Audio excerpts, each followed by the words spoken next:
Welcome back to another episode of Pulse of Polynesia. I am your host, Leaso Filoili'i, coming to you live from Texas. Tonight, we're opening the pages of Samoa's living history, stories of courage, loss, resilience, and the legend that still echoes across our islands. Yeah, Talafalava. And I'm Chief Tasiafe, joining you from Oklahoma. Boomer Sooner, what a great win, right? To all our Michigan fans out there. It is what it is. Boomer Sooner. I just got back from the game, so still on a high from the game. So from the last execution that shook American Samoa to the mystery of Tutuila Star Mounds, from chiefs who fought against slavery to legends of rocks, sharks, turtles, and tattooing, we're bringing it all to the table tonight. Let's dive in. All right, let's see. All right, Arlington, what do you want us to start with? Should we start with the Napoleon and the Asu, revisit that again? Yeah. All So right. we covered the last time we had our Tutuila stories. We did visit the Asu massacre. We sort of gave the audience some of the possibilities of what led to that massacre, but then we forgot to mention several things that interesting trivia, right? Interesting trivia for our audience. And for some that do not know, one of the interesting aspects of this Asu massacre was when the French were preparing for this fleet or this voyage to the Pacific. One interesting historical figure that wanted to, he was interested in this journey. And the person that we're referring to is Napoleon Bonaparte, right? Right, Lasso? What do we know Yes. about this guy? Other than our discussion that we had earlier where I was talking about how much of a criminal that he is, but I'm kind of wondering, how does he play a part in Tutuila, right? Was he a Yeah, part of that voyage that came to Tutuila? right. And in history, we know what Napoleon did in a worldwide scale, all the wars that he fought and how he had Europe involved. So the question is, imagine a world without Napoleon, because we knew the fate of La Perouse's crew. We knew that half of his crew were massacred in Kukuila, and then the rest were lost, later on in the Pacific. So we know that the chances of anyone surviving, Napoleon, had he made it on this fleet, he would also have either been killed in Kukuila or he would have been lost at sea, later on, because that was the fate of the rest of the crew. So the survivors that survived Kukuila out of that massacre, they were ill-fated. As we mentioned last time, they also died and they were lost at sea. So that begs the question, what do we know about Napoleon? Well, history tells us all what Napoleon has done, but can you imagine a world without Napoleon? I mean, just going back in history, without Napoleon, if he had been on the ship, what would the world be like? And one of the things that we brought up we looked into was Napoleon, to fund his wars. One of the things that he had done was to sell the United States Louisiana, right? The Louisiana Mhm. Purchase. So, we sort of study some of that in history. Thomas Jefferson purchased Louisiana for several millions. And that will Yes. help Napoleon fund his wars. Anything interesting else that you come across, Leslie? Well, other than finding out that the way that Napoleon had run his people, well, his soldiers was they were the reason why I call them criminals is because what I've learned was there was a bunch of Palestinian people that he had killed and murdered, Hmm. about 3,000 people that he had captive. And instead of releasing them, he told his soldiers to kill them because there was not enough soldiers and there was just too many of these people. And I kind of feel like it was kinda the same tactic as was used during the Asu massacre. They didn't wanna attack the Samoans because they were outnumbered by thousands of our Samoans, but instead, they like what you mentioned before, there must have been a miscommunication, and that's the reason why this all started with the war. But it leads me back to Napoleon, right? Okay. How the mindset of these men, how they were, and it was almost like there was a lot of disrespect in the way that their manners were to foreign people because they were Mhm. foreign in a country that they had didn't show respect or didn't know how to show respect, which leads me to, well, this is just the way that Napoleon had made his people become his soldiers. But I also wonder if Napoleon was there, I think it would have been written in the record, right? But what you're mentioning is like my question is how does he play a factor in Yeah. Tutuila? If he was on that ship, you think his leadership style, as brute as he was, he would have been more of an aggressive Yes. person, right?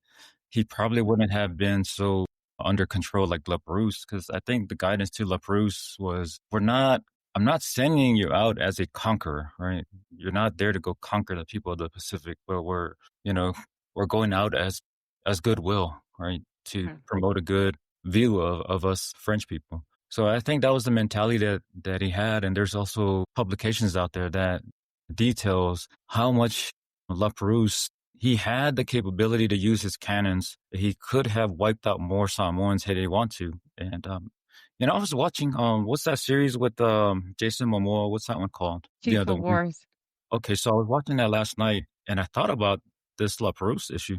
They loaded their cannons with all these nails, right? And all the natives, they're on the shore and they just start bombarding them with their cannons and they're just spraying all these nails and absolutely massacring, everyone on shore. La Perouse's crew had that capability, right? They had that capability of returning that to the Samoan people. But he had that. We have to at least give La Perouse that much credit for Mhm. having, what would you say? Not poise, but it's like calm, like reserve, right? The Yeah. reserved, Well, he like had a if lot of someone, control, yeah, if and someone killed someone so close to you, like one of your soldiers or so many of your men, how would you respond? Would you retaliate?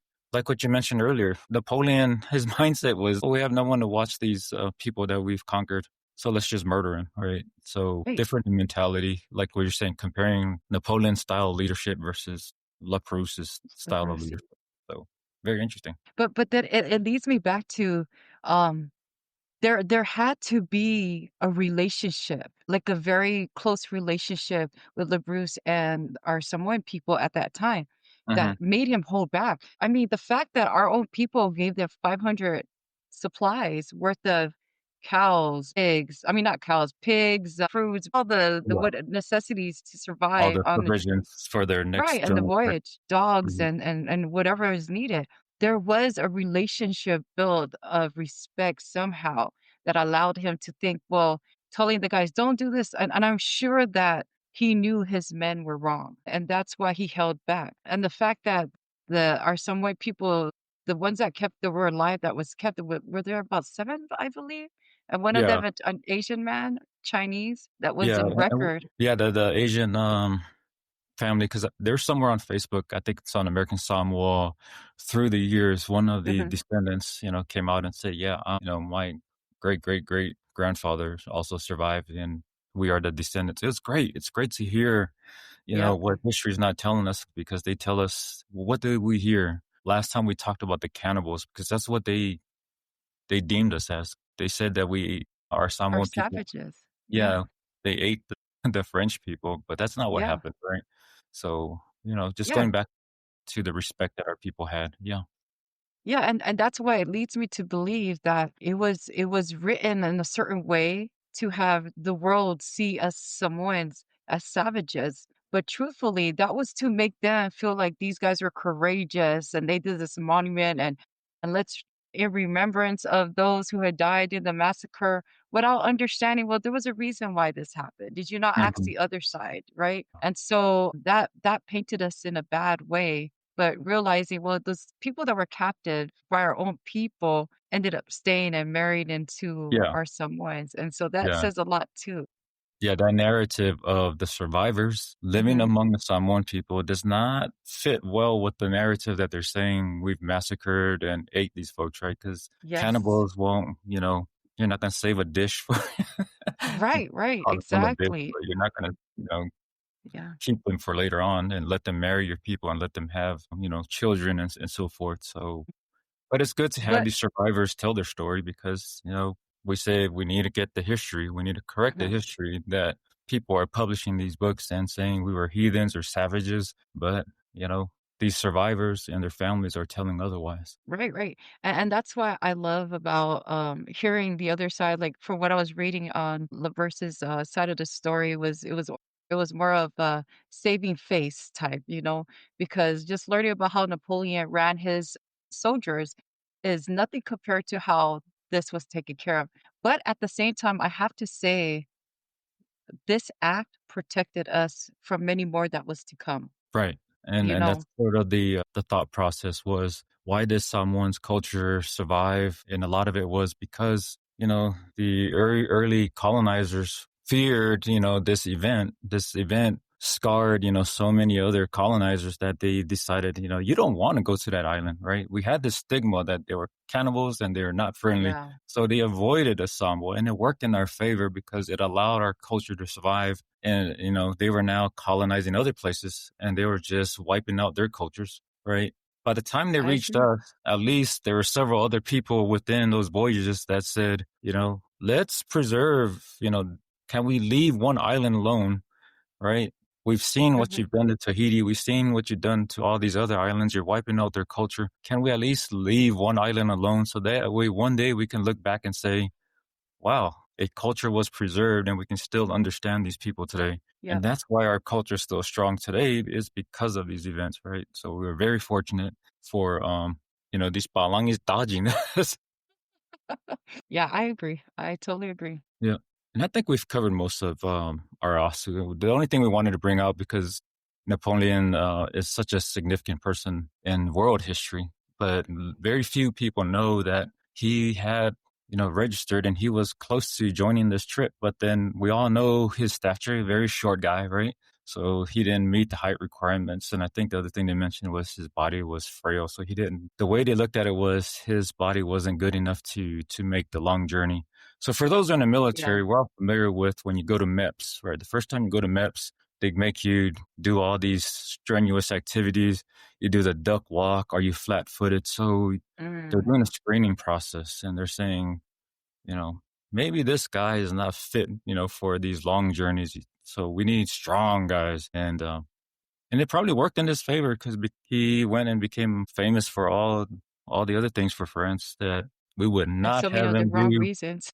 Yeah, Imoa would have claimed him. He would have been a name on that monument, perhaps, had he joined that journey. So, He had short man syndrome. That's why he had yeah. to prove a lot. He had a chip on his shoulder. And those kind of guys are ruthless, so we don't want to mess with them. Mhm. Yep. Yep. Napoleon sort of reminds me of who we talked about last time, Tyrone. So Napoleon and Tyrone sound like they're brothers. You never know. There could probably be a close relative. Yeah. Mm, Yeah. okay. So did we get any viewer comments? I thought I seen something pop up. Yes. Kalani! Oh, talo pala itong, Kalani. Oh, man, I almost didn't make it because I was, wait, are we live? Yes, you're alive, and Hey, welcome back. sorry. Thank you. And it was just a last minute birthday party invite. So, but it turned Oh, out no into worries. Yeah, Man, turned tell me there into was some Polynesian food. no, well, there was, but I wasn't really up for it because I wouldn't be falling asleep right now. Just got off work this afternoon and I couldn't. So, yeah, sorry about that. oh, you're Oh, fine. you're good. So there's a comment here that said, okay, we got good evening, also Polynesia family. Yeah, good evening as well. Hi, Janice. I remember having to duck walk because I was flat footed. Yeah, see, these are the stories that we know. I'm going to deviate just a bit, Lasso, because I want to address this duck walking. When you join the military, like I'm flat footed and my military career almost ended on day one. Oh, And the wow. Palangi loot, there was another guy, it was a sergeant that was doing the duck walk. And he was like, he told me and three other Samoan guys, you guys go to that group over there. So like we were already DQ, disqualified from day one. And then there were like three other Samoan guys that were fit, well, their body types and Mhm.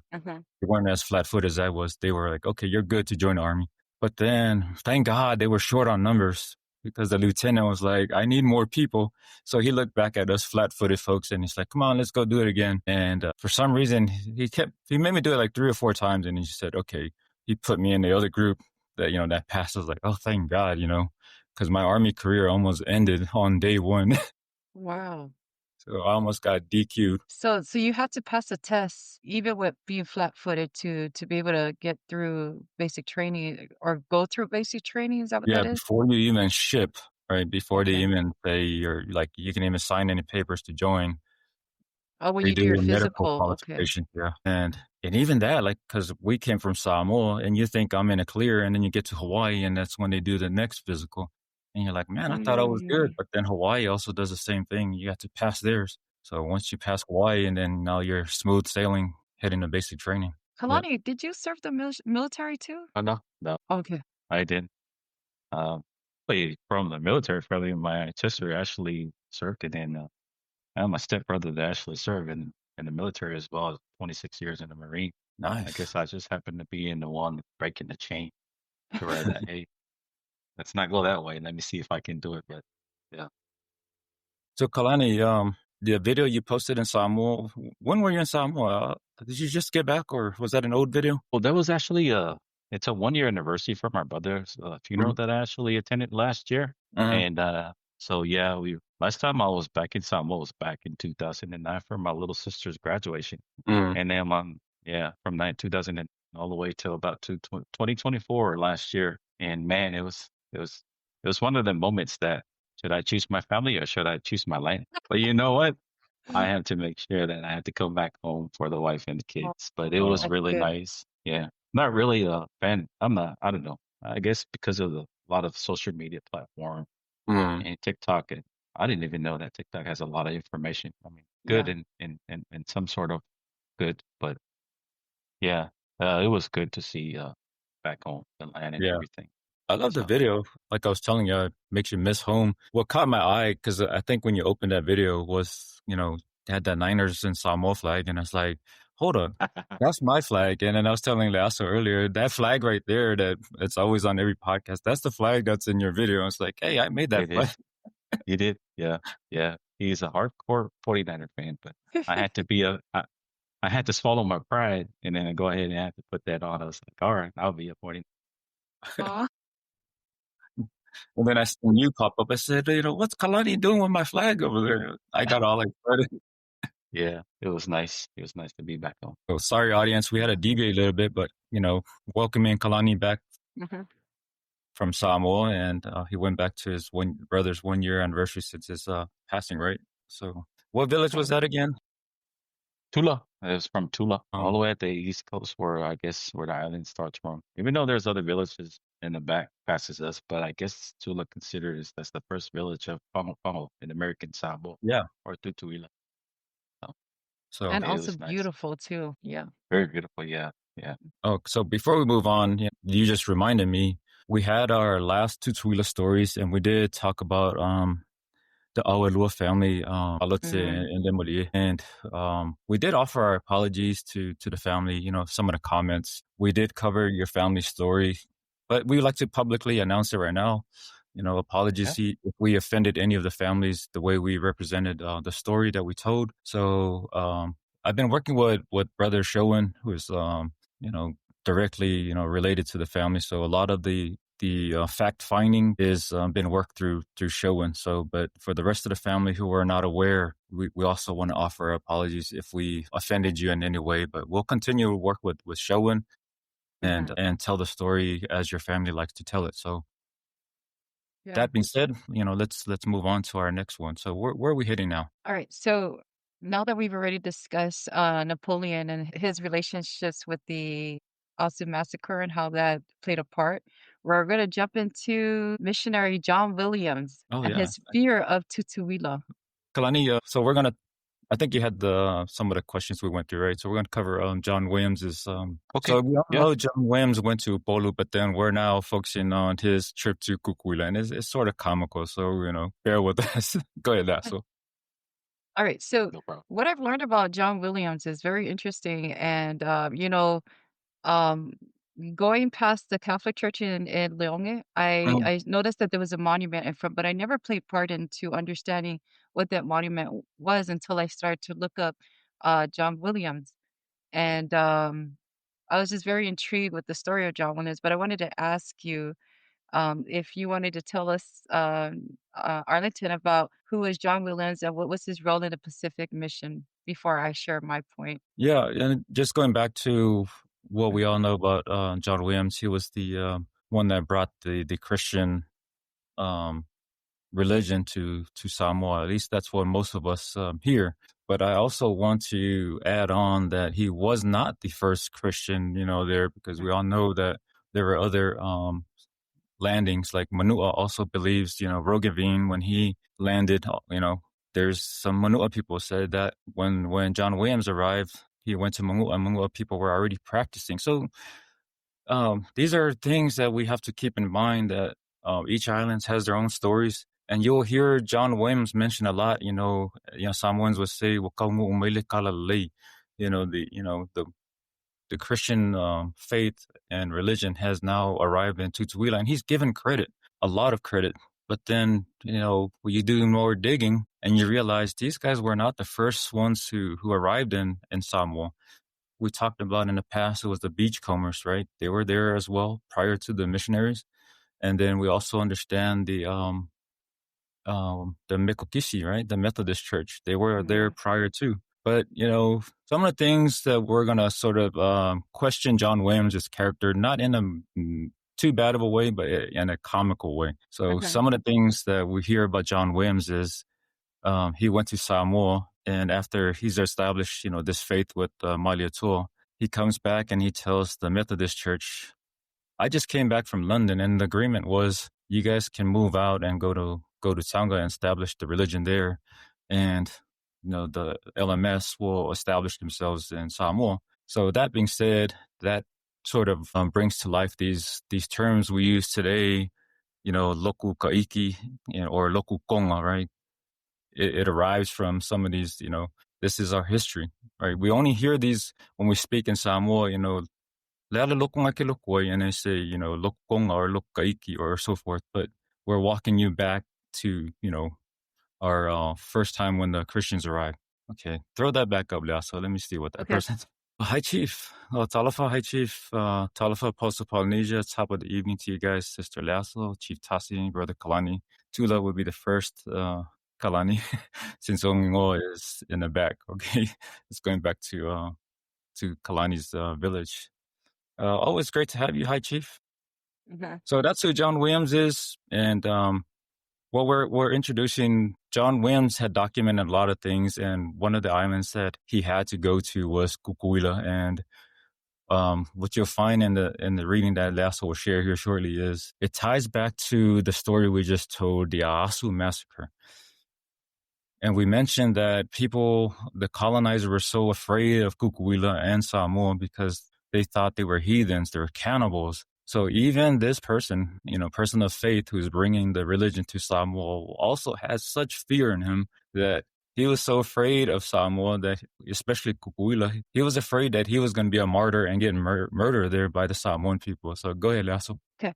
So I'm gonna start reading from the bottom paragraph all the way to the second page. It's very interesting. So a canoe now came alongside with an Englishman who called himself William Gray and said that he had been at Tutuila about 3 years. As the natives were very clamorous for powder and muskets, was inquired of Gray whether they were at war, and found the two powerful chiefs were expected shortly to engage in severe conflict. So I wonder who those two chiefs were that were, Ready about to war. go to war with each other. Where am I? Okay. Upon asking him whether the people of Tutuila had heard of our missionaries and had become Christians, he informed me that very many have renounced heathenism at Savai'i and Upolu. So I had to look up what the heathenism is, and that is just referred to people who don't believe in Christianity. They worship idols, they worship other things than that they believe are gods. And so and I guess they also call them savages as well. Yeah, I think the Samoan word you hear a lot is fa'apaupau, right? Am I right, Kalani? Fa'apaupau. Yeah, and nowadays modern terms is Oleaula Wasa. Oh, there you go. Love it. All right, so he informed me that very many have renounced heathenism at Savai'i and Upolu, but only a few had done so at Tutuila.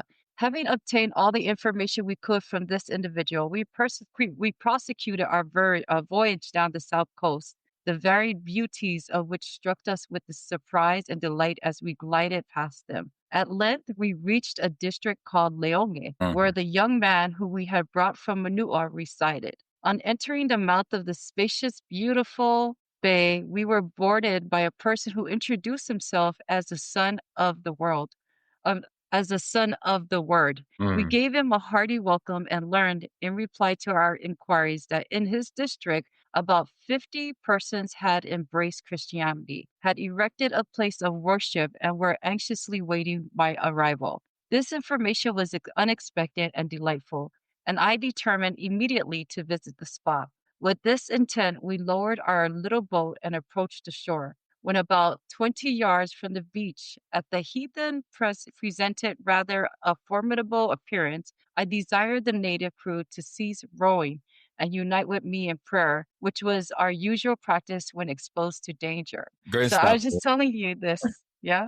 Kalani, are you familiar with this piece of story of John Williams? No. Tell you the truth. I mean, I've heard only bits of it, but this is really interesting to hear about. Mhm. But yeah, Yeah. go ahead.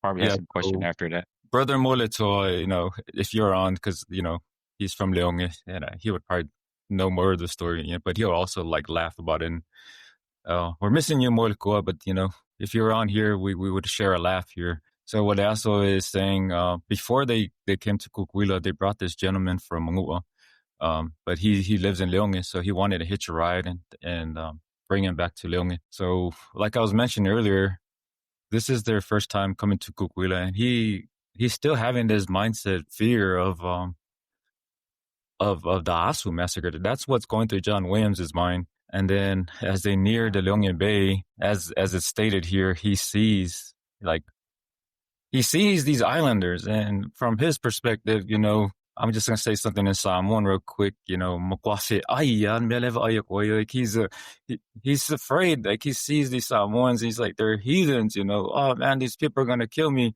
Let's hold hands and let's pray. Yeah.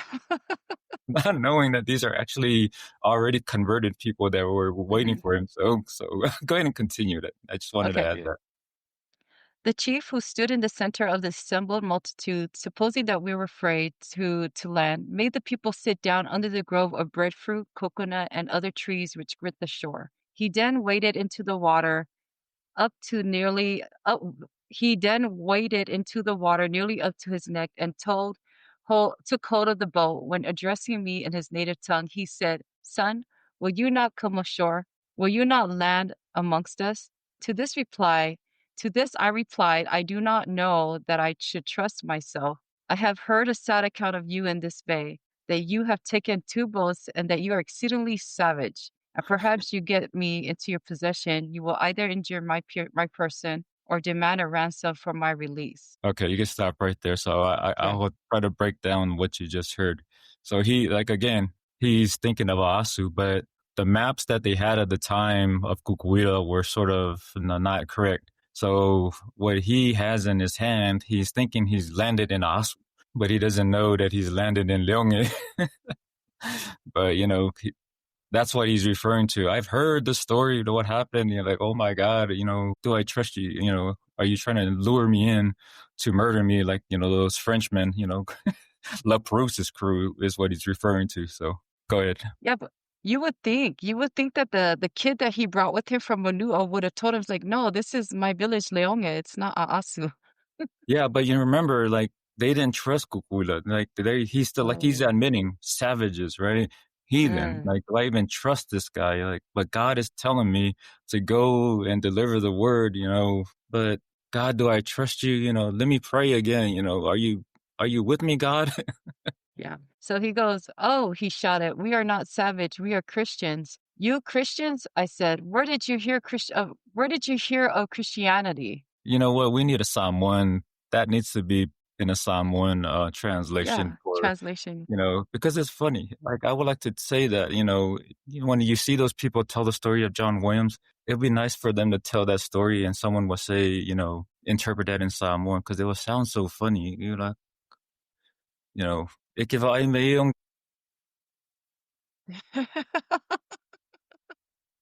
And the humor and with the words. Yeah.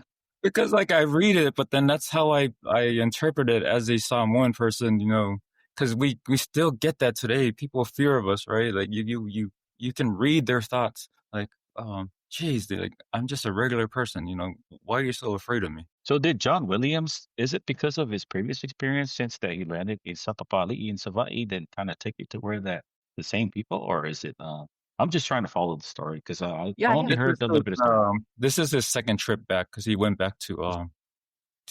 Okay.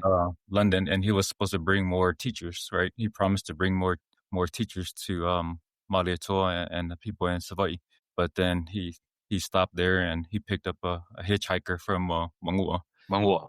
Makes Yeah. sense. That's cool.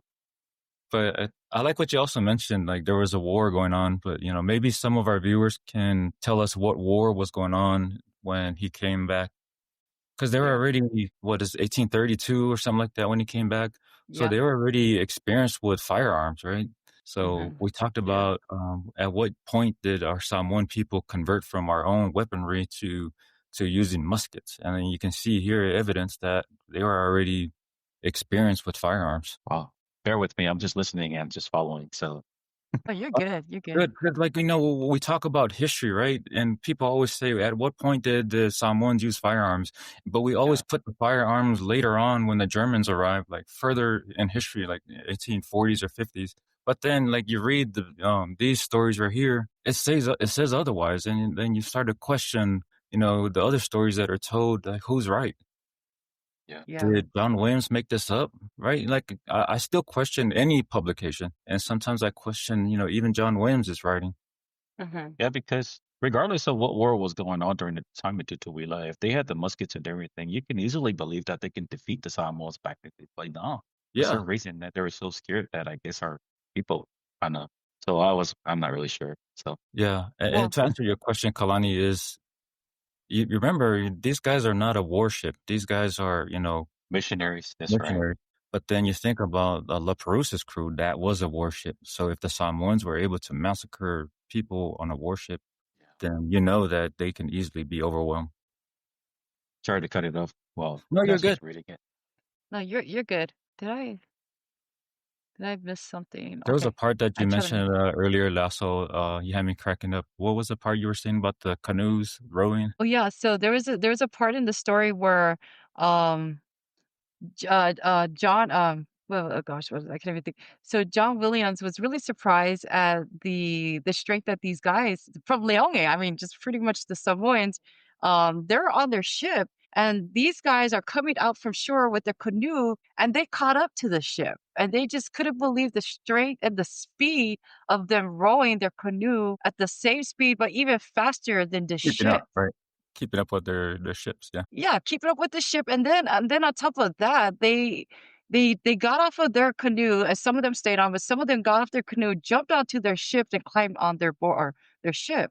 So, Hmm. I mean, that just says a lot about our people back then. They didn't Yeah. have gout, they didn't have diabetes, but they were strong Yeah. and fit, and just the strength overall is just crazy. It just brought me back sometimes the some of the stories that I when I was in elementary, we had a math teacher that he was actually a storyteller. And he actually Mhm. mentioned something that I would say the goddess and the ghost and people in Samoa back in the days that were all together and it was real. And I guess that's Mm, where the Yeah. goddess come from because the brave, the toa, that's where the mm, toa comes from. But that if you are one of the toas, I guess you get to commit a lot of crime as mm. far as murder to become a toa, brave man. But Yeah, these are probably some of the people that we actually talk about that, wow, if they were catching up to these big ships that they actually, you know, relying on the wind so they can get that fast right. drift or something like that. But with our people right there rowing to where that it can catch up, I just have a, Yeah. I'm just suspecting to where that, well, maybe there are some Aikus that are actually with them, but that's just a mythology. Nice. Um, yeah, to add on to Lasso's point was, not only they were rowing the canoes as fast, they were circling them.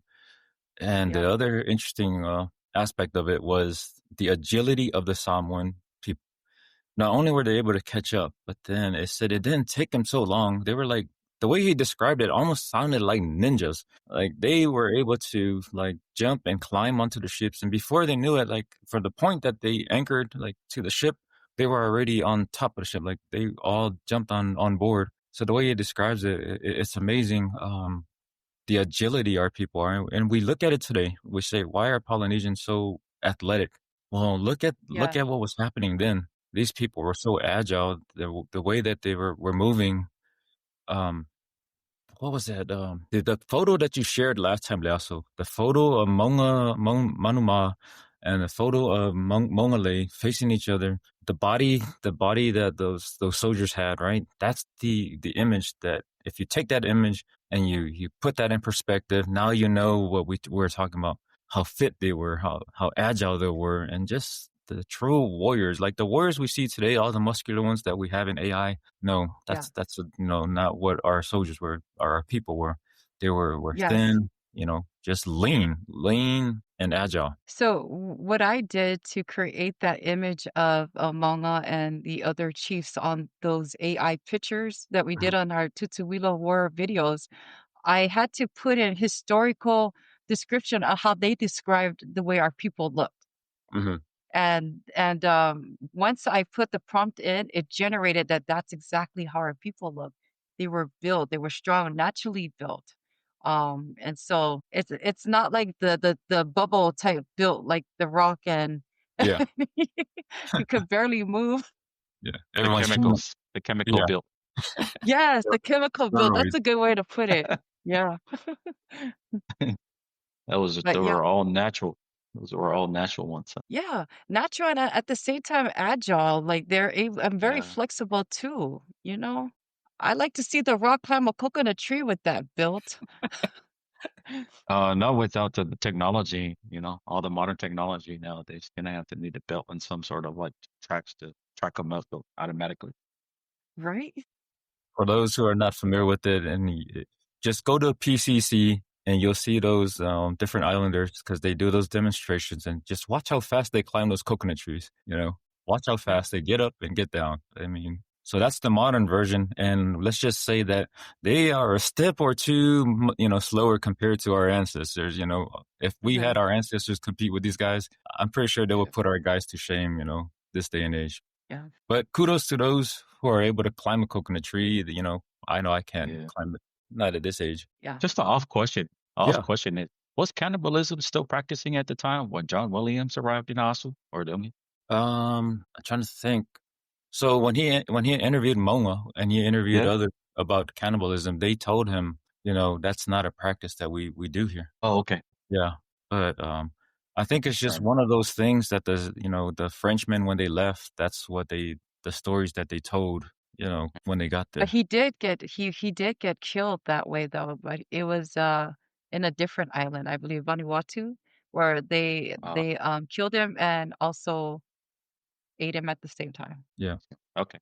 So there's other Right. good stories that come out of John Williams' writing, and we hear a lot about Chief Moma, right? A lot of the revivals, right? A lot of the Right. revivals and, the spiritual warfare, just getting, the Samoan people to denounce their old faith and introducing them into Christianity. You hear a lot of, so the things we see today in revivals, like people passing out. So it's interesting how he Yeah. mentions, I think Mona, he writes so much about Mona, and then well, maybe I haven't got my stories incorrect. I think that was Archibald that wrote about Mona.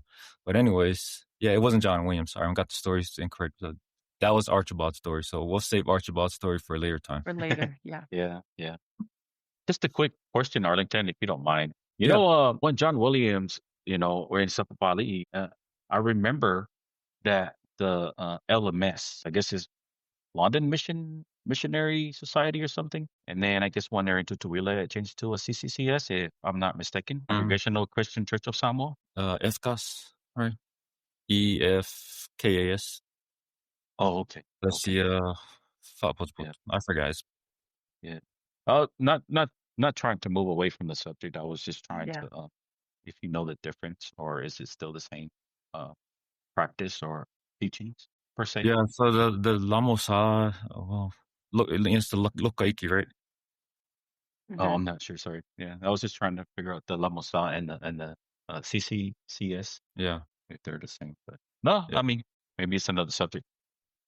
That's a good question. Yeah. My brain's like this right now. So, I'm Colin, sorry. I just came back from a OU game, and like Okay. the Yeah. game was so exciting. With Michigan, I was telling Lasso, I almost didn't make it to the podcast because Yeah. we're trying to stay as late as possible, Yeah. and so my brain is like still high on that thrill of the OU No games. problem. No problem. I know the adrenaline's still there, but So, yeah, because of me being so far on the east side, that I do have some stories on the eastern side. But oh most of yeah, the stories that you guys are on this western side, I'm actually following along. I only heard a little bit of it and stuff like that. But yeah, it's nice to hear about it. But yeah. sorry if I am having questions, but it's kind of Oh no, like you're interesting good. too for our viewers to see if they have the same questions or anything. Maybe we can try to touch base into it, or maybe they can help us to provide some ideas and opinions Yeah. of what we're talking about. So yeah, sorry about that. Yeah. And again, No, like you're Ronnie good. said, for our viewers, these types of questions, they're great questions. Like, Yep. I'm not able to answer it, but, Right. reaching out to our viewers, help us out as our podcast goes along, throw it in the Yeah. chat, and then we'll Right. address it. So, appreciate that, audience. Okay. Are we through with John Williams? What do you think? Oh, so just to add on, so we're not going to read the whole thing, but just to Yeah. summarize a little of what you're seeing on here. John Williams is conversing with this chief, and he's talking about, he's comforting him so that he could come to shore, so he could see the people. He tells them, like, down he's a lot of us attend PFC now, whatever's. Sorry. So Is that Amo? Is that his name? Amo? Chief Amo? There was whatever this chief's name is in Leone. I don't recognize that name anymore. If anyone in the village of Leone, Mm, know this name right here, if that name is um, still used I think it's in Leone, please share. Amo, yeah. Is it Amo I'm Amo? Yeah, right upon landing, Amo, the chief. Yeah. Yeah, because like I'm from Vailoa, but excuse me for our Leone folks, that name doesn't ring a bell. But for you Leone folks, feel free to chime in if that title is still used in your village, or maybe if you think there's something close to it that maybe John Williams incorrectly wrote it, go ahead and Mm, throw that in the chat as well in the yeah. comment section. So, So the unique thing about this, and I was telling Arlington earlier today, like, it just brought a lot of humility on my end because it just teared me up with that. It's a testimony in itself, right? Of how it's a testimony in itself about the journey of this chief and how he had talked to his people. He tells William, look ashore. Those are people who have converted to Christianity, and they had put white cloth around their wrist or their arm to show who they are, that they're Christians, to distinguish them from those who are still heathens, is what they call them. And right. so John William was Pretty really cool. surprised, and so he asked this chief, Amo, mm, who taught them Christianity. He tells them, I did. And then he mm, said, how did you learn about Christianity? He said, I believe he had to travel on his yeah, canoe to Savai'i to learn of the word. He yeah, had to learn of Christianity there. Once he gets his lesson, he and comes rows back. back his canoe back to Leone Yeah, to teach the people there. And then once he teaches the people, he goes back to Savai'i to get more lessons and they come back. And while he's doing this, he also asks him, well, who's baptizing them? He tells him, I'm baptizing them. And then he said, how are you learning about the word? And he tells them, he's reading Tahitian. mm, The scripture is written in Tahitian, yeah. and I'll At let the you, time, that's Arlington, the talk about that. publication they had. They didn't have Samoa publication, so they brought the Mhm. Tahitian books, and that's what they taught him with. Yeah, Wow. Talking but about yeah, go physical, ahead. his physical was gotta be like one of them fit guys. I mean, if you're talking about rowing from Tutuila, they don't get all the way to Savannah. You're talking about, I would say 200 to almost close to 300 miles of rowing. And if Wow, he's doing all that work, I'm like, well, power to Chief Amuamo, uh-huh. power to Chief Amuamo. So, Right. And he was asking John Williams, Are you the missionaries or do you have missionaries to teach? Because, he wants someone to be there to teach them Christianity so that he doesn't have to go take that strenuous journey to Right. Savai'i that he said is dangerous. Yeah, wow. going back to so all this voyage between the two islands, like we said, it was nothing to our people back then. And just going back to the Asu story, right? We talked about it. Laperouse said, "I decided not to retaliate against the people of Tutuila. So when we were ready to head to Australia, we journeyed to Bolu and we took that route and we got close enough to where we seen the faces and we recognized the faces of these people who were also in the massacre, right? So that was the interesting aspect was because we said it wasn't the Asu people that that started the issue with the Frenchmen. It was the people or the Malanga Mayupolu. And then Laperouse acknowledges that. I seen the faces of the people who were there, a couple nights before that they were in their canoes, in Upolu. But he, again, he didn't shoot at them, but he recognized those faces, touching on what Kalani said, how our people were able just to go back and forth, right? So Yeah. after they massacred the Frenchmen, it didn't take them so long to get from Tutuila back to Upolu, and they're just hanging out like it was nothing. Amazing how fit our people were. I'm just trying to incorporate the time frame of how they have to travel from Tutuila to Savai and Savai back to teach the gospel or the Yeah. Christianity ways. Yeah. I mean, wow. I mean, if that's the way that they were doing it back in the days, hey, I'm pretty Right. sure that the gods were actually upon with it. So that's Amen. probably why that they didn't have to roll that much. Maybe one pedal or one stroke that they don't have to He worry about it. Right. He also mentioned, like, I was talking with a friend years ago when I was at school and in Hawaii, and I said, it's kind of weird how when you go to the beaches, right, you see a lot of Palangis with their swimsuit, bikinis, and whatever.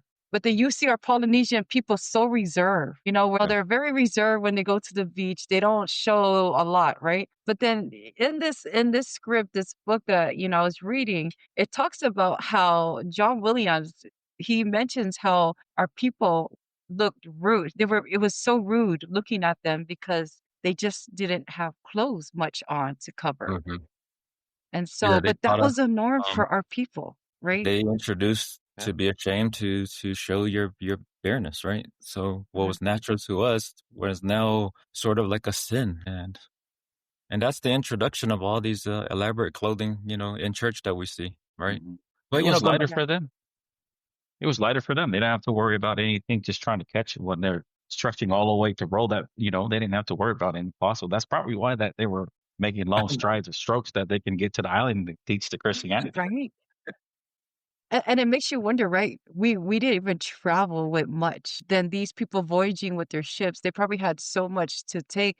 And the clothes that these Frenchmen, you talk about these guys, these sailors that came over the naval, whatever, Yeah. they had a lot of clothing on, even in Mhm. hot Yeah. conditions. Yeah, and the Right. humidity, ugh, so And they hot. Wow. had their powders That's too for amazing. their face.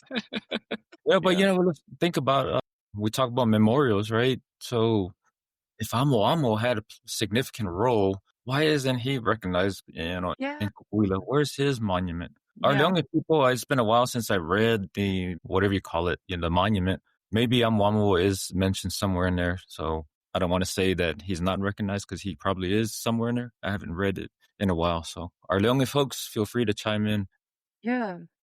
There was a comment that I think answers Kalani's question. There you go. I believe CCCAS or FCAS or EFKS in Samoa is birthed from the Lamosa. Thank you. Hi, Thank Chief. you. You had me Thank you so cracking up with much. your sliding rock last times. Good old sliding rock. Yeah, it's CCCS, CCAS nowadays. Okay.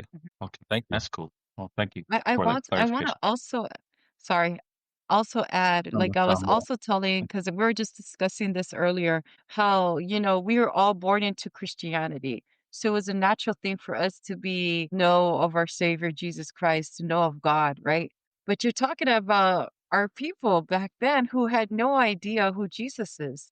They had no idea who he was, and our people had no problem with killing. They had no problem with doing things that what they call it barbaric or savage.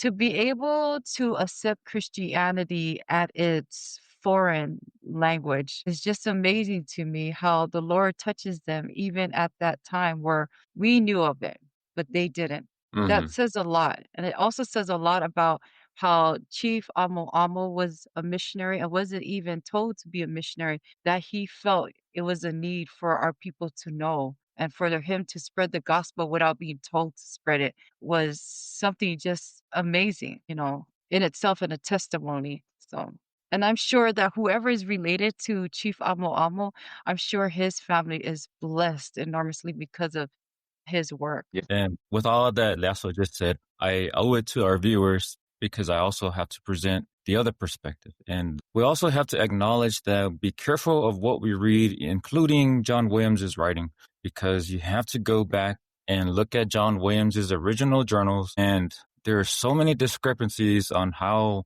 the original journal was written versus what was published. And you have to remember these stories were fabricated by the publishers to sell. And if you're also trying to promote your works and your religion in your country of London. They're wanting to see, is your works truly fruitful? Look at the writings, like even Archibald's writings.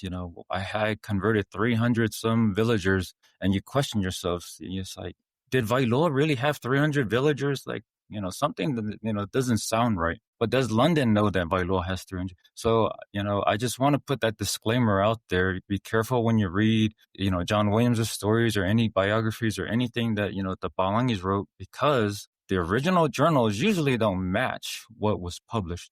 And a lot of the numbers are fabricated for whatever reason, because the audience back their homeland wanted, it's all about quantity and quality. So you'll see that, some would say there were two people in church, was in the original log, but then you read what was published, it went from 2 to 40 to 300. So, that's all I wanted to throw out there. So, I owe it to the audience to at least, when you're doing your research, don't take everything to heart, but, there's another side of the story. Okay, perfect. What we have here, Yone Viliamu. Okay, Yeah, so okay. this is the monument in front of the Catholic Church, I believe, or the Christian church. No, it's a Catholic Yeah, church, that's right? Lokaiki Church. Look like Mm. you. Okay, Yeah, in that's Leones. Yona. Ioane Williamu, John Williams, huh? Yeah. So That's that's kind of his tribute, the Leone people, knowing that, he was first touchdown in Leone. So it's kind of hard to see, but I don't know if Yeah. either Amuamu was mentioned in here, or did the guy from Mangua, right, that they brought home, Mm. was he even mentioned in here? But it talks about where he died at, right, where he was murdered. But it's Yeah. sort of a tribute to his legacy and what he gave to our people, bringing Christianity.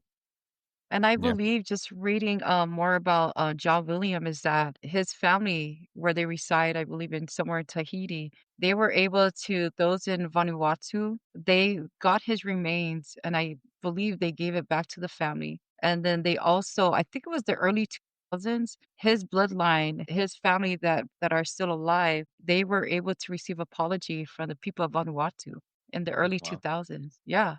Yeah, it's pretty interesting. Yeah. And, a question for our Samoan people, and maybe there is, because I think I came across one article that was in the Samoa News or one of the Samoan newspapers, and it had a list of all the Samoan teachers, right?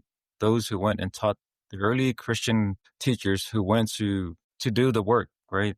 Like we mentioned, Monga Pomale, he was the son of the Monga when the Christianity arrived in Kukuila. So his son, the story goes, Monga Pomale's son could have been the next Monga to take over the Monga title, but he chose Christianity. He wanted to go and teach the word, so he devoted his life in going teaching Christianity. So he also died in a foreign country. Well, not his own homeland in Samoa. But then you question how many other Samoans devoted their life into the early promoting of Christian, because now that they've accepted Christianity in Samoa, now it was bestowed upon them to go and preach the word to these other islands, and they also suffered a similar fate as John Williams did. So we had a lot of several Samoan people who also died, in a similar fate. Mm, How were they remembered? You know, is there any legacy yeah. to those early teachers? Just kind of a question for our Samoan people. That's a good point. Yeah. John Williams, are we good? Yes. Very interesting. Very interesting. Yeah. Fight That's pretty Chief, cool. Fighting Rock is where Yeah. I go to feel the spirit. Yeah. Me I too. mean, I guess if it wasn't for John Williams to actually writing all these down for our people to actually read about it and actually to to know, because our people back in the days, from what I've heard, every time my math teacher that I told you about that always tell the stories. I guess that's why they always say, I Mhm. think to me, my interpretation of Kala'ave is that if there is a story in Upolu, it'll go from generations or some people down there and A'ave Kalanga ke ia wo o Tutuila, and Right. then everybody have their own interpretation. But yeah, thanks to John Williams for writing those down for our people and stuff like that. But I'm pretty Yeah. sure that there are families out there that are related to this too. Yeah, please let us know. It's actually pretty cool for us to keep this history and everything, Yeah. to let us tell stories about our history. And for our Samoan people, I know it's Sunday and Right. Samoa's people, and it's almost Sunday for us here in the States. So if you feel yourself lazy and you don't want to go to church on Sunday, just remember, what the Kukuila people had to do to bring the word to Yeah. Kukuila. They had to go to Savai'i and they had to go and learn. And then, So he had to bring Man. that. So remember those folks. When you feel like you don't want to go to church, just think about the sacrifices that others had done. Yeah. The vast Or if you ocean. wanna go Aikava, think about it when you drink your kava. Yeah. Drink your kava at night, but make sure you make it to church. Just be there. Sorry. Alright. Before we get drink some for us. Howdy, hey, Chief. Where are we going to? Alright. So we're gonna talk about Imoa. Imoa, Okay. and so this is not his picture, but this is just a description of just so we have like an image of what we're talking about. Okay. So a little bit about Imoa. He was the last person to be executed in American Samoa. All right. So what's so important about this, Arlington? Yeah. So, and Kalani, you're probably familiar with the Imoa story, the song Faafofoga Samoa, right? So Yeah, yeah. there's a VE for Imoa.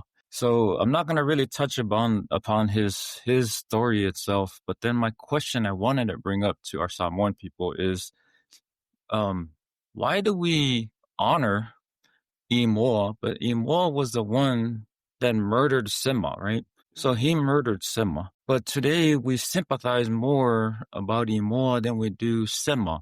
And the question I had is there a VE for Sima, right? The guy that was murdered, like a VE for Imoa, right? We're so passionate about Imoa, but is this something unique to our people that we sympathize more of the person, the offender versus the person who, the family of the victim? So that's the question I wanted to bring out for our viewers. Any thoughts on that, Kalani? Yeah.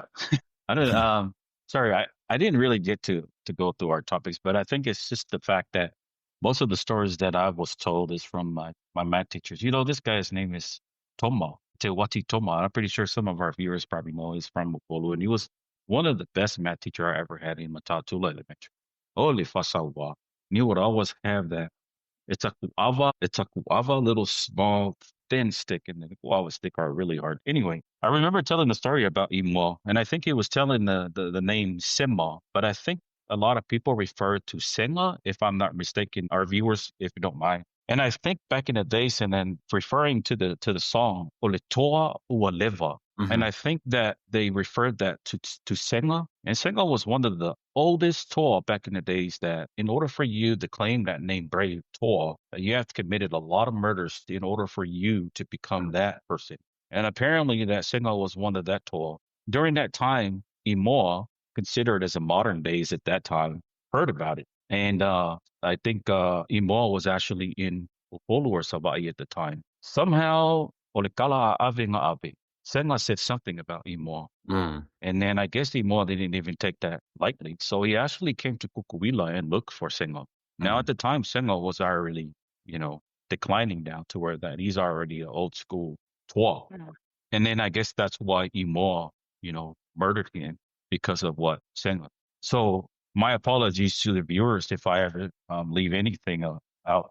You can please just forgive me, but just kind of like add to the story. And I think the reason why the song was so popular in the VE is because not only Imoa was actually writing that song to Samoa, to tell Mm-hmm. Samoa, Faafofoga Samoa, but I think mainly of it was for his wife Tutongi. Mm-hmm. And it's Mm. because that what he did wrong, that he kind of felt guilty. And then when he said that Faafofoga Samoa neo Imoa or the tour whatever. And I think that when he said something in a song that I think it's in the chorus that was actually saying that man, I can't remember something about or something like that. Ubasa. Mm-hmm.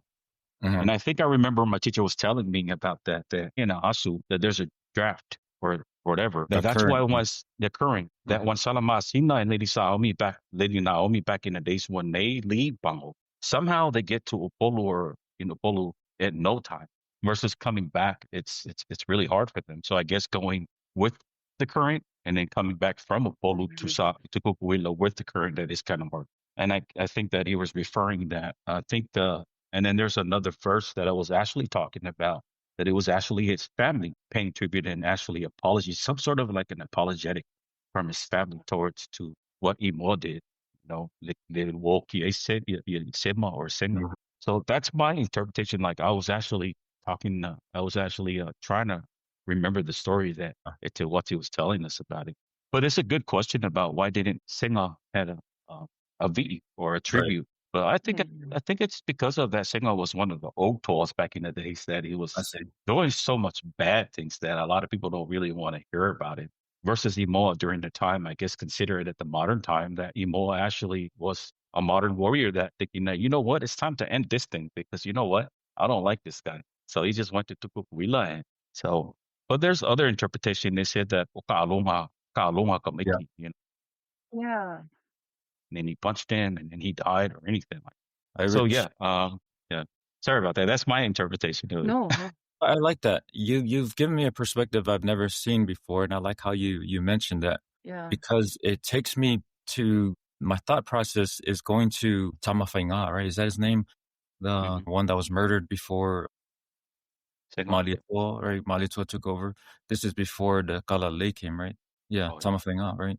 So again, there's no VE to remember him. He was murdered, but then it goes back to what you were saying. You know, he was Sawa, right? They didn't like his leadership style, so you know he was lured into an ambush. You know, tricked by women, and then eventually he was killed. But you know, you brought up a good point. So that could be a reason. Like we don't remember, you know, those what do you call them? Those types of leaders or those type of people. But we Hmm. glorify the ones that who did us justice by, Just you know, by, you killing. know, killing. I kind of see where you're coming at. What do you think? Yeah. Yeah. I mean, sorry. No, I go hate ahead, to Colin. say it because every time when I hear the name Tor, because every time that you see is a Mali Poa, which is a goddess name, and then they're always become a ruler, or they will always become one of the main people that actually will become the main person. And I think that's the word Tor, being brave. In order for you to become a brave person in Tor, is that you're gonna have to commit all these kind of murders in order for you to conquer so many people, and then they'll be scared under you. And if he tells you what to do, they have to do it. And that's my own, I mean, if there's I'm pretty sure that, if we look at the incident that happened, it's not even far away. It's like just, to me, consider it as a recent incident. But I'm pretty sure that there are families out there that are actually related to Singa and also related to Imo as well, But Mhm. other than that, it's hard to to listen to the song because I didn't even really know the meaning of it until my math teacher told the story, all that. And I'm like, wow, I guess it does make sense. So yeah. Yeah, I have to ask, right? Because, like, trying to look up in the American Samoa Bar Association, this is all that we see that's on there. There's not a lot of descriptions of what Yeah. really took place. So it got me to think, why is it that it's written down to where it's captured in the song? And I had to call my brother-in-law in Hawaii and ask, my sister, and because he's also his fanatic when it comes to history with our Samoans and I have to remind myself, well, this was during a time when we were governed by the naval, right? And so everything must have been at that time recorded.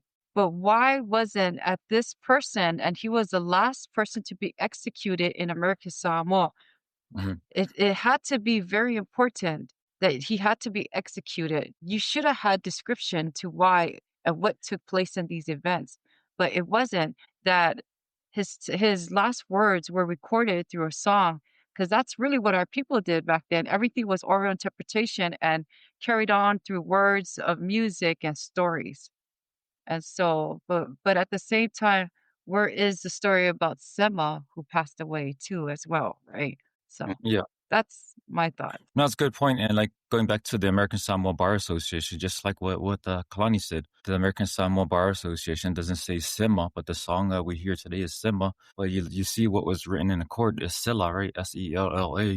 Mhm. So there's several discrepancies, but that's what happens over time as the story's told. You know, someone heard it Sela, someone heard it Sema. And going back to the VE that Vaipapa just wrote recently, a couple years ago, going back to like what Kalani said, Vaipapa also has his own version of what Mhm. happened. He says it was like a joke that the kids, the two were playing around. And, you know, they were play fighting, and he accidentally went too far and knocked him out. And going back to like you said, like, where did Vaipapa get that from? Where did you get that he punched him and and he Right. accidentally killed Yeah. him? So A lot Yeah. of these questions come, but then we always say, Samoa stories, there's so many different versions. We don't ever, we can't tell one family or one village or one island that your version is incorrect. We just have to acknowledge the different interpretations that are out there. Right, and I also wanna bring this out was these are my notes, going through researching about Imoa, right? What you see in red is what I copied Mhm. and paste from what's that tree? The Yeah, Ancestry, the us Mm, that's pretty cool. ancestry.com, and so yeah, so whoever put that information in there is saying that this is about him, he was blah, blah, blah, and, giving his, background. Very yeah, different from Faafofoga's story on his music. yeah. And I want to add on to this one, what you brought here. So this is my family's version. And for our viewers, I'm related to Imoa. Imoa is my grandfather's half brother. And this is what our families always shared. So, like I said, I'm open to other viewers and their perspective. I've studied so many different versions, and I'm open to it. I like to hear their versions, but this is what my family shares. So, this is our family. We were the best family from Imoa, and so we know, what happened to Imoa. And I didn't get to copy the Imoa's actually his family on, because he didn't live with our best side. He lived with the mom side.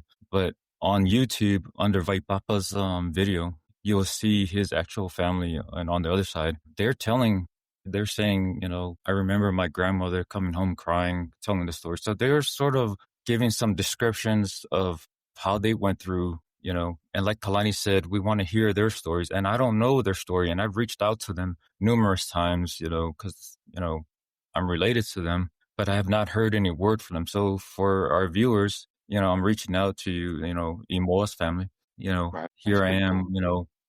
Imoa's brother's name is Tasia Afe, who I'm now taking, that title. So I'm the grandson. So I am also a Pise. So I'm Wow, reaching that's out pretty cool. if you would like to share the details that we missed. So, but then, I'm going back to the question that we asked: why do we honor those who offended the other? We know Imoa murdered Sema, but we had this V. But then, a recent case that happened in American Samoa, and Kalani, tell me if you know about this, Mau Xiao Mau Jr., right? And for our viewers who know this story, I'm not very familiar with it, other than I know that he murdered a cop, near the courthouse somewhere around 2010 timeframe. I seen a lot of support for him. Someone that murdered a police officer, and it sort of reminds me of Imoa's story. Um, where's the support for the family of the victim, right? But I see a lot of pastors, villagers, a lot of great things said about this gentleman right here who murdered a cop. It reminds me of the Imoa story. We There's a lot of praise for this gentleman here, but for our viewers, if you're more familiar with this, please share your understanding of the story. From what I've read is he was attending maybe a family member's court case, and I'm not sure. Maybe he was disappointed of the ruling or whatever happened, and he took his firearm and shot one of the police officers. So, and I think at the time Governor Kongiola was in place, and I think the Fono wanted to bring up the death penalty again. But then again, Yeah. we said no. The last murder was 1939. It was Imoa, and we will not bring that back up. Like we will not revive the death penalty. So, are you familiar It's with? good that if you know then well, it also was brought up that that was a good one that you brought up a good point about. I guess during that time, the laws because of the naval that was actually taking care of our court system at the time, and I think that there were no other options per se. That when somebody committed a heinous crime or murder stuff like that, I think it was just eye for an eye, and that was the only law that I think Mhm. that that was given to our people. That if you do that, then you're gonna die. But isn't Mhm. it? My question is, our viewers, if you don't mind me asking this, wasn't it that Maliato Talamofili the second, the one that actually said that we need to take this away because no Uh-huh. Christianity at the time. But Mhm. and then back to what brother Tashi was talking about with the case with the detective that actually got shot. rest in peace to him and then all that stuff. And for people that was actually praising the suspect. But I mean, if it's true, but I will just go ahead and put it out there. I mean, there's sometimes that our culture, we really take disrespect in a very, very critical way to where that when somebody disrespect your family, there's always going to be some circumstances that the family's going to have to retaliate, not only to the, based on how it was treated at the time. And if that's the case, I won't go furthermore about it, but I think that maybe that's probably why that the family that was actually, the suspect that actually shot the detective at the time is because maybe because of the disrespect. If that's why that they're replacing him or stuff like that. But if there's anybody in the view that actually knows the story more about it, we would like to know more about it. But our people is, when it comes to local ole ngu'u, ole a'inga, which is the number one thing. And if somebody disrespect a'inga, that's more something that they're gonna take serious. Hmm. And I Yeah. believe, to me, I think that's probably why what happened, and that the family actually come up and then they had to take matters in their hands to where maybe the family was actually disrespected, and regardless of anything that based on the law that the law enforcement have to take matters in their hands to where that they have to apprehend somebody due to somebody that committed something. But to our Samoan ways, that there are ways that we have to go about. But other than that, I think that's one good thing that I was thinking about, that I think when they also was talking about why, I guess that's the time that when the naval was actually in control of our court system and our justice system as well at the time. And eye Mm. for an eye was the only thing that was given to our people. No fair court, no fair judge or anything that it would tell them Yeah. that you can do this and serve and everything. You commit a murder, that's what you're going to get. And I don't know. Once again, if there's anybody out there in our viewers that can actually validate that, if it was Mali Totamafili II that actually requested that to where that, take this off, and then because our people at the Hmm. time. So yeah, Yeah. that's my No, it's a good perspective. Did you have Yeah. anything to add on there, Lasso?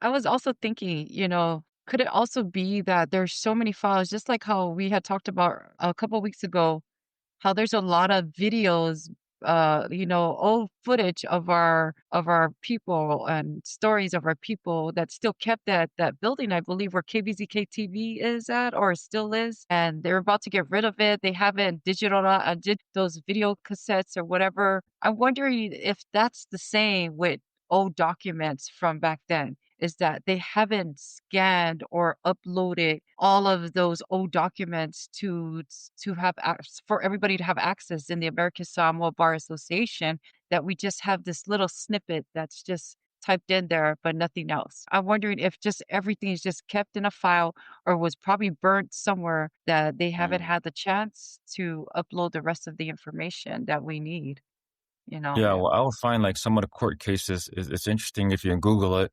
you'll find more details of it, which means, but when you click on that link, it's a broken link. But then when you go back to American Samoa Bar Association, it's no longer in there. But what that tells you is at one point, the full story was in there, but if for some reason it was shortened. And then you question, why are some of the critical stories, to our Samoan people, especially Kukuila, why did you decide to take out the critical piece?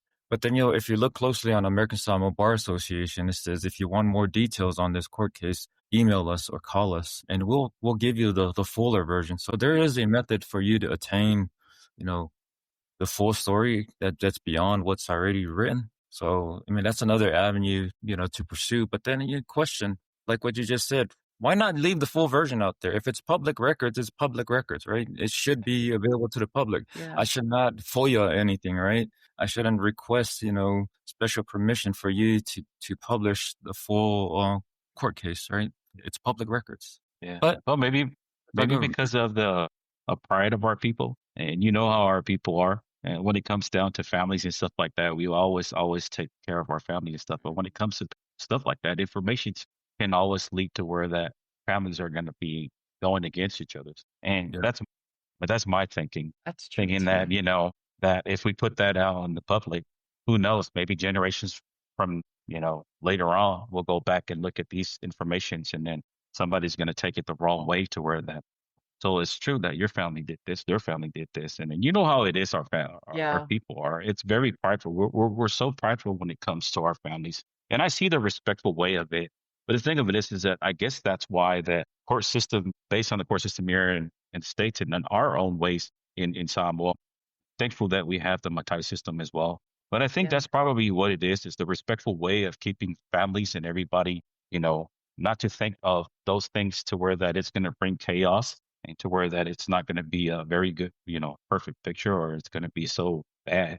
But I think that's Mm. probably why. So I don't know. Yeah. Maybe that's No, what I'm thinking about. you're exactly right. And I share this story that's unique to my family. And my dad shares this one event that happened, and it involved a murder by one of our family members. And it didn't sound true to me because, sometimes you question the stories that your family shares with you.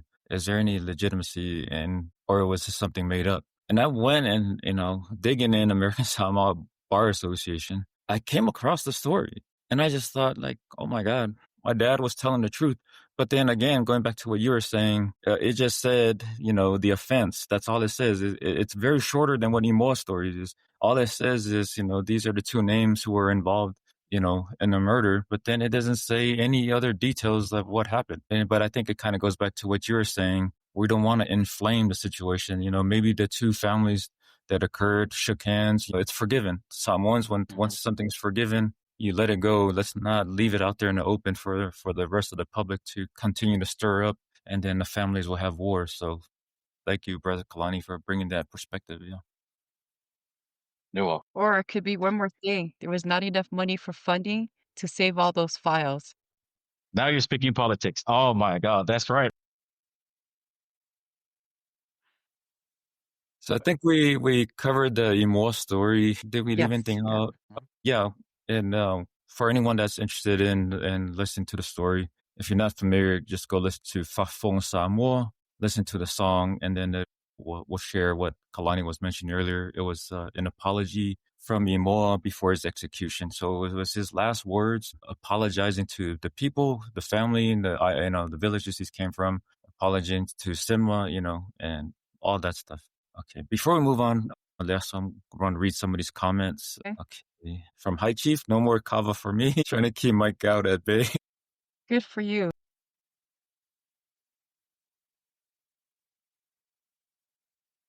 Coming on our podcast. Yeah, I'm rich. Finally, I get to catch a live. Malo sa Polynesia. Yeah.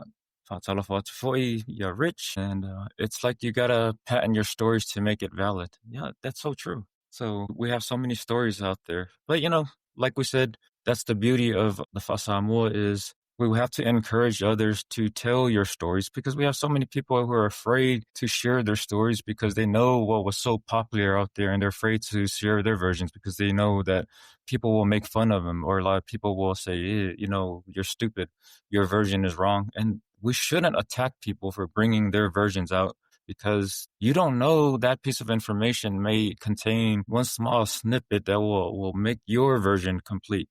Because there's so many stories that my family has, and I'm like, that doesn't make sense. I'm missing something. And then I'll hear someone else's version. I'm like, aha, that's the piece I was missing. Your story is kind of, different than how we tell it, but there's a piece that you offered that now completes my story. So we encourage others to share your stories with us. And, it's not for us to ridicule or say you're wrong or who's wrong because, well, we don't know who's right. And whatever story that your family retains, that truth is true to you and, let it be. But don't ever feel that that person's version is correct and I should quit telling my story. So that's all I want to Mm. offer. Nobody can tell a story right. It takes a whole group of people to tell every interpretation to where that we can always bring it down to one story. And I think Yeah. that's why our community should always share. And I will always bring Brother Moni. Brother Moni, I always say, that's the beauty of our people. The Yeah. beauty of our people is actually not only that we can share, but most of our stories comes from our music. Even though some people cannot tell, but when they sing it, the soul comes out. And then when the Mhm. story comes out, there will be somebody writing you down. So yeah, you're right, brother Mhm. Tussin. So let's share it together with our viewers. And if anybody out there that can actually add on to it, we are very grateful to at least take some of the information from y'all too. Thank you. Yep. So I think we've covered him all. So I think we're ready for another one. All right. So the next one is the Tutuila Star Mounds. Oh yeah, yeah, yeah. I guess another word is called Tia Seu Lupe. TSL Lupe, yeah.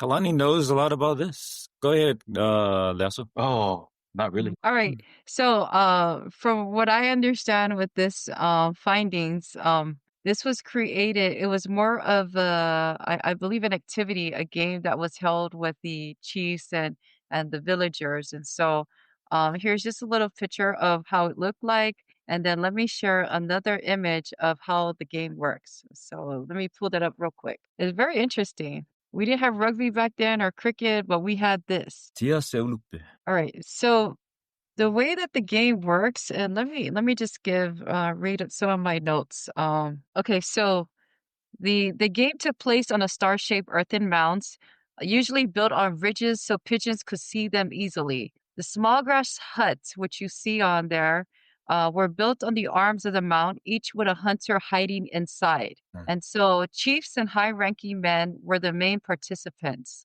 Pigeon catching was both a sport and a chiefly ritual. So the preparation, chiefs prepare for months, raising decoy pigeons from a young age. Villages trained men, built the mounds, and organized feasts. Second, the decoy birds were released. Trained pigeons were tossed into the air. And so let me show another image that shows this in display. Let me get that real quick. Okay, so the trained pigeons were tossed into the air. They circled above the mound, attracting wild pigeons flying in the area. Now the hunters in position. Each hunter sat hidden in a hut with a long bamboo pole, a small net tied to the end, an eye shade to hide the glint of their eyes from birds. And so, snaring the pigeon. As the wild pigeons followed the decoys and landed nearby, hunters sprang up quickly. With a swift movement, they extended the bamboo pole and netted the pigeon mid-flight or on approach. So that's really how the game was played. Let me see what else I have. Some pigeons were eaten immediately. Some were kept alive in cages to be trained as future decoys, and others were distributed as symbols of chiefly generosity, which was a part of, we talked about the Asu massacre. And so Yeah. that's the game was played. Okay. And I just want to cover this real quick and, to return back to Aasu. So this game, of course, Tia Seulupe, we know it's the game of the chiefs. So it's not a game for ordinary folks or commoners, right? It's a chiefs game. And going back to our last discussion, what happened in Aasu, one of the assumptions or one of the speculations was we knew the chiefs traded their valued possessions, these treasures, these pigeons. We know the chiefs gave the pigeons to the Frenchmen.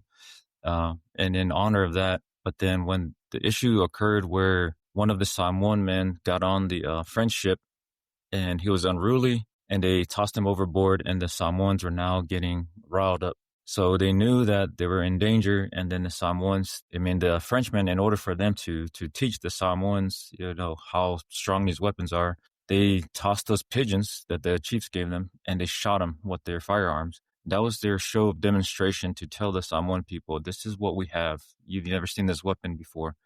So we're tying the pigeon game or how valuable the pigeons were to the Samoan chiefs. So now that all that's been said, the question I have for our viewers is, do you have a photo, Lasso, of what an actual one looks like? Let's see. Yeah. And while you're looking for an actual one, the question I have for our viewers is, do you believe that those star mounds were actually used for pigeon snaring? Because if you actually look at the star mounds themselves, it's hard to believe that is what they were used for. So what Asso mentioned was sort of an assumption, right? It's sort of an assumption because most of our Samoan people will see these mounds and they automatically say it's pigeon snaring. So it became the popular belief that that's what they were used for. So the question I have for our viewers is, for those who are familiar with the star mounds, if you see these images, there you go, if you see them. Question, was it really, is it really a platform for pigeon snaring or something else? And the reason why I bring that question up, because there's an actual drawing of what the Tongan platform looks like. Mm-hmm. And being Tonga and Samoa share a lot of similarities in tradition and culture, you would think the Samoan mounds would look like the Tongan mounds. That's the only reason why I sort of bring that up to question is, why does the Tongan mound did not look like the Samoan mound, right? And this is the one in Congo. And see, it's sort of like almost like a pyramid with the significantly different, right? Definitely doesn't look like our mound. So just a question for our viewers, and then and you can throw out the other possibilities that they rolled out. Lasso, what did they roll out? The archaeologists. All right, so the archaeologists are saying that, it can't be a burial site because during their excavation, they didn't find any skulls, bones, or whatever remains in there, so that was eliminated. And they said it cannot be a residential platform because there was no post holes or artifacts of houses that was likely there, so that was also eliminated. It was not a fortification where, they would use for, in case of battles or whatever, Mm-hmm. because some of the ridges, but many too low. And so there's a lot of things that didn't show that it was for defense type of mechanism. It was not ritual ceremonial because supported by oral traditions, feasts, and seasonal gathering, that it just didn't make sense with that platform there. But a lot of it makes sense as far as the pigeon game goes with the chiefs and the royalty because and it's weird because like just watching some of the videos on Coconut TV and other websites that I've checked, there's so many of those sightings of these star-like type rock setting in Western Samoa and Savaii. And there's like 80 plus of those around in Afia and some in other parts of the villages. But that just says like, man, that must have been like what you call like a sporting event in that one area where there's 80 plus of those Yeah. findings. And then on top of that, there's a lot in Savaii, but they're all hidden. Even the villagers are saying don't go near that area because that's very sacred. So Hmm. what's so sacred about it? There's got to be something about it that makes it sacred other than yeah, it was something that has to do with the Chiefs being a part of that game. But I don't know. There's more to the story. I don't know. But here's a comment. AT, no, doesn't make sense. It would be used for to get pigeons. We have hills and mountains on Tutuila, probably a way to connect to the gods. Okay, see, interesting perspective. Mhm. Thank you, AT. What do you think Welcome, so far, Susana. Kalani? Now you've got a snippet of it. Did you have some kind of perspective? There's no wrong Not answer. really. I know. I mean, I don't want to say anything that is way off the subject about it, but the thing of it is, I, I heard of it. I heard of the story of the Senmalupe. Yeah. Only the Chiefs can orchestrate this kind of game, and they're the only one that can be in these grounds. But that's the only thing that I can remember. I guess because to me, I'm just guessing that a lot of people are not, they're not supposed to be in that area. Maybe because that they do ceremonies or rituals before they even begin the game or Mm. some sort of Mhm. ceremonies or something that they have to do before. Because if it's just chiefs that actually are only the ones that could perform this, I'm pretty sure that they're probably going to have some special ceremonies or rituals to perform before they even go on with this or starting with the game. So that's my guess to where that I guess because the grounds are sacred, they don't want these grounds to be, for people just to mingle around and everything. So my thing is, our people are visionaries. They vision things, and if they Mm. vision an area to where that they have to do these games, as far as the Sigma Lupe, wow, that's pretty cool for them. That maybe this is the only spot that they were calling for it to become the spot that they can actually do the game and perform this. And I guess they're the only ones that can orchestrate this kind of stuff. So yeah, that's my understanding from what Sis Lasso was talking about and actually telling the story. And I heard about the Lupe, but didn't really further deep into understanding why. So, but when you're telling the story about the areas, I guess it does tell some privacy of it that only the chiefs can only attend these things. So, yeah, that's the only thing I can add on about it. Yeah. No, I Yeah, like that philosophy. I didn't think about that mindset. Kind of like how we do things today. Say a prayer before our event. But if it's more than just a prayer, if it's something so sacred in nature that our chiefs back then are not like chiefs today, right? Chiefs back then, you don't ever how would you say it? The ground is you don't walk the same ground that they do, right? So right. it's sacred ground for a reason. Yeah, Talafalava, Susanna, thank you for joining us. And I know you've read about our Star Mounds, so we'll turn it over to you. So sorry. I always have technical these technology stuff, but I don't want to intervene the nice discussion on the topic of Siungalupe, but I think what comes in mind when we hear of how important the games of Samoa, and there's songs written about the Siungalupe, but something that ties into how the chiefs are meeting their lovers through these games because it's something that and then you know Absolutely. how important it was. It not only brings the villages and because of the distinctive group of people it was I could relate to it. Ile makongu I kua I vakia wai ola me mako e seule fua Mm, it almost seemed like a boring thing to us these days because no one is doing it anymore. You know what I mhm, mean? But the uniqueness of how the Seunga Lupe was something that everyone was looking forward to, like what we were mm, talking about last night.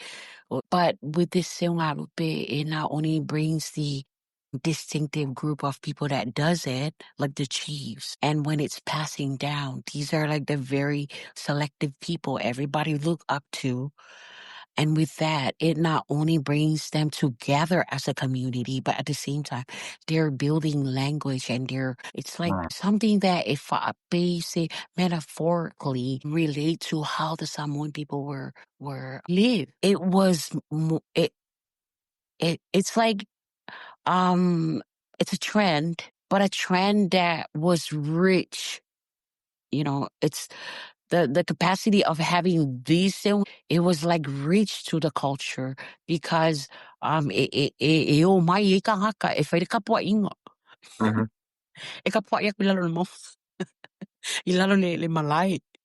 Uh, Right. so in detail, like what he says. Oh, anyway, o Susana, she wangi and in detail of what you guys are putting in topics. I think esa o si kuang yeah. We read about it. We didn't really go in deep intense with the area of but that's how I know we've learned about the same you know, they built you alanga upu out of respect. It Mm, is but It's it's what brings them. Deal from Kalangol story where yeah. just recently when I heard Lokoyo Kusingo pe Samoa, almost every song.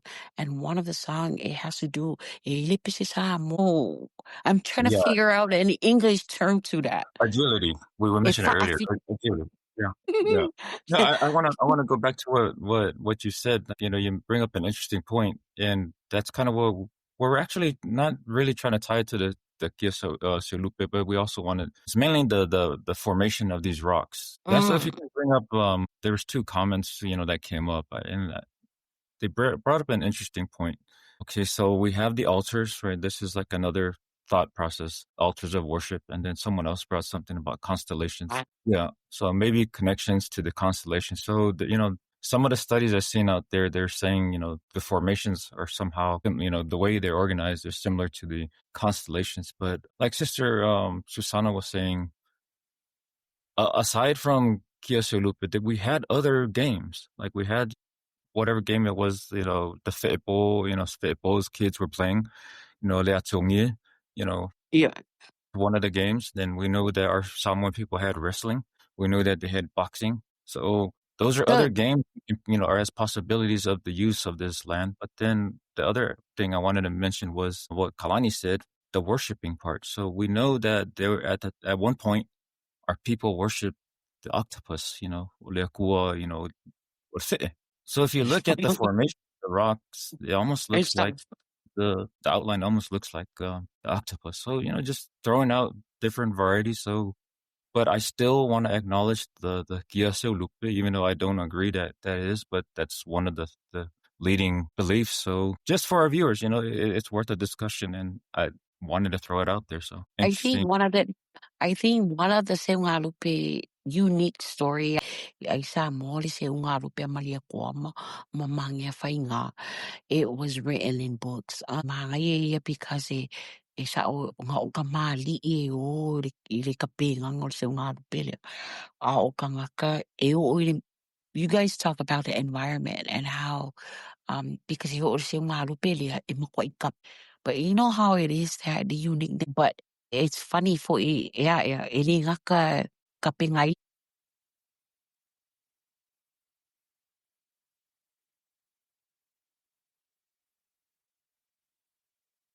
Mm-hmm. Yeah, 'cause you're yeah. Yeah, because leading up to it, part of it, you're dealing with the migration, the pigeons migration. So the Samoan people knew what type of, the time frame where the migration comes. So they timed their events for that. So to your point, the preparation, may take months. So we know the time frame. So we're preparing for that. So kind of like what you said, we know the time frame that pigeons come annually. So then you have months to prepare, and then that's the time where everyone goes to these events. It's when they land in Samoa. Wow. It's very interesting. Yeah. Did we have any other comments, any other suggestions out there, Dasu? I wanted to add one more thing that just came to mind, right? Like in front of our house, so one of the studies was it can't be a burial because the anthropologist realizes that our Samoan people bury their loved ones close to their homes, right? I see. And now there's one significant thing that I just realized just came to mind. Like in front of our house in Malailoa, we have it's like a burial area right in front of our house, and our ancestors are buried kind of like the same formation as how the rocks were stacked for those games or whatever Yeah. it was used for. Our ancestors were, you would think like back in the day, they'll just bury them and then cover with dirt. That's it, right?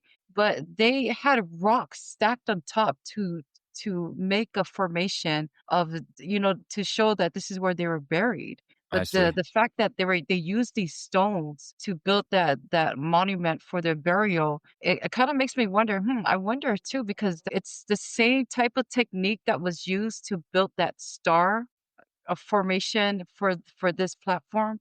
And I'm wondering, like, I know it was the same setting because that's pretty much the same style. Was it just a trend to use the same type of setting of material, or was it a significant way of a ritual respect type way that they use those rocks, the same as they would with a loved one? And then you Mhm. see a Matai, their burial, they stack those rocks up like a pyramid all the way to the Yeah, top. go all the way up. Yeah, so, I mean, there's a lot of questions to that. But yeah, I Yeah. just have a lot of questions in my mind wondering about that, you know? Yeah. And the reason why we brought up the Star Mounds, because a lot of people don't know that there's so many Star Mounds across in Samoa. And you probably can't tell where they are because they're overgrown with brush. But with technology, we have LiDAR technology, which they can move this equipment and it shoots to the satellites. And then it now projects an image of what that formation of rocks looks like on the ground. So now they have these aerial footage and it says, wow, there's like, 50 or 60 plus rock formations in Tutuila. We don't know they exist because they're overgrown with brush, but you can only Yeah. tell by satellite imagery from the LiDAR. Okay. Mhm. I see a comment that just popped up. What was Yeah. that one? Was there any records of the actual builders of these star mounds? There's I don't know. I don't know. You know, when Lester mentioned about Samoa, come to really think about it, if you compare to any other country, because it was more like Olibero practice. Somehow it has evolved over time now, but with some families, it was more like they believe, we believe. It's to have them around, they will prevent the spirit from causing trouble for the family. Keep them close. Yeah, pero ako, protecting Yeah. so Yeah. unique pero ole mo ko piko isilya nga quite unique. We don't want to think about those stuff. We don't want to go there, but we don't want to think about ourselves in I'm Yeah. saying those Oh, people in Manua mo quite sacred habya. yeah, I mà I lại think just we vậy do. bên bông. Qua đi Sunday. mà kia sale lâu pha lâu lâu ngon quá ở cái sale lúc bên. No, Right, I like what expected you it's funny what you mentioned, but a lot of Samoa people, it's the respect we have for Mangua, but at the same time, it's our own belief that makes us afraid of Mangua. Because, like, we have Mangua roots, and my sister tells this story all the time.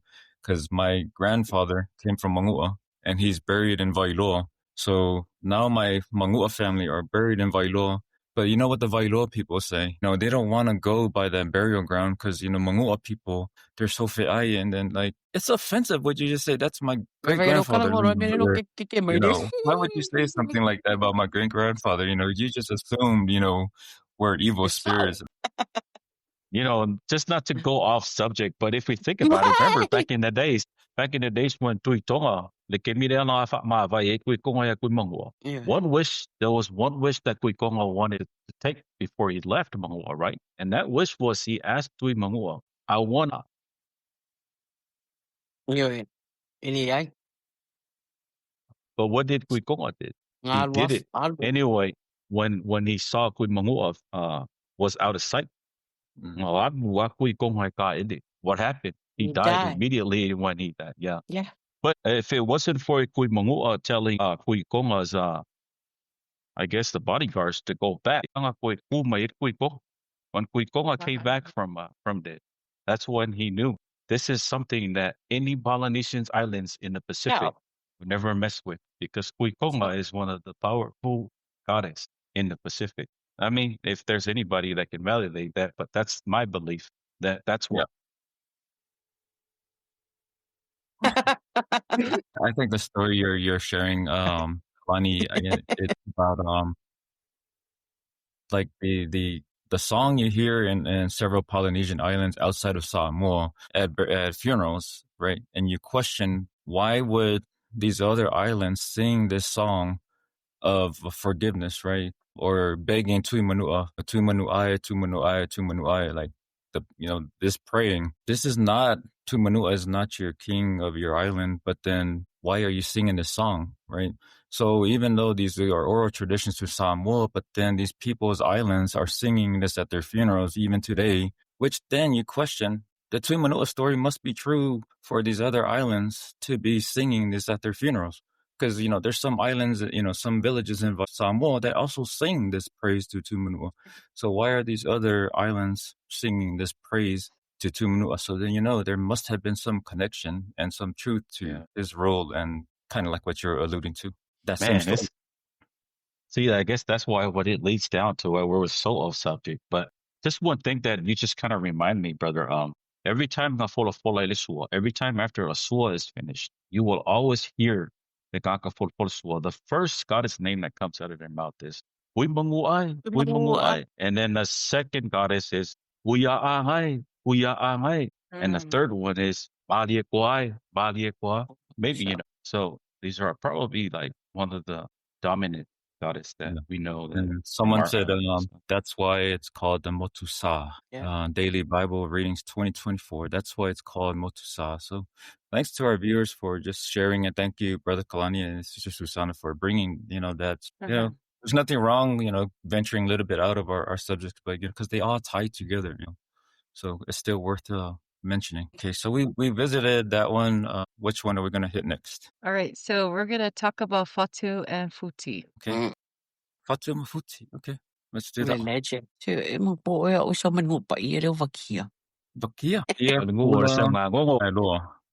So we got 2 east side and we got 2 west side. Okay. All right. So for those I don't know much of the story of Fatuma Futi. Yeah. Go ahead, Les. No, all I know is that were they just a couple and they were trying to run away and okay. That's all I know. Love story. Kalani, did you have something? I thought you had mentioned something. Oh no, I just like what Sis was saying, that's the only thing that I know of. It was just the 2 couple that were together that fell in love and then they sailed from Apollo. Somehow their canoe capsized and they had to swim, trying to make it ashore, and then all of a sudden they died. And they were, good thing. I guess, they were right next to each other, and I guess they turned into those rocks. That's all I know about.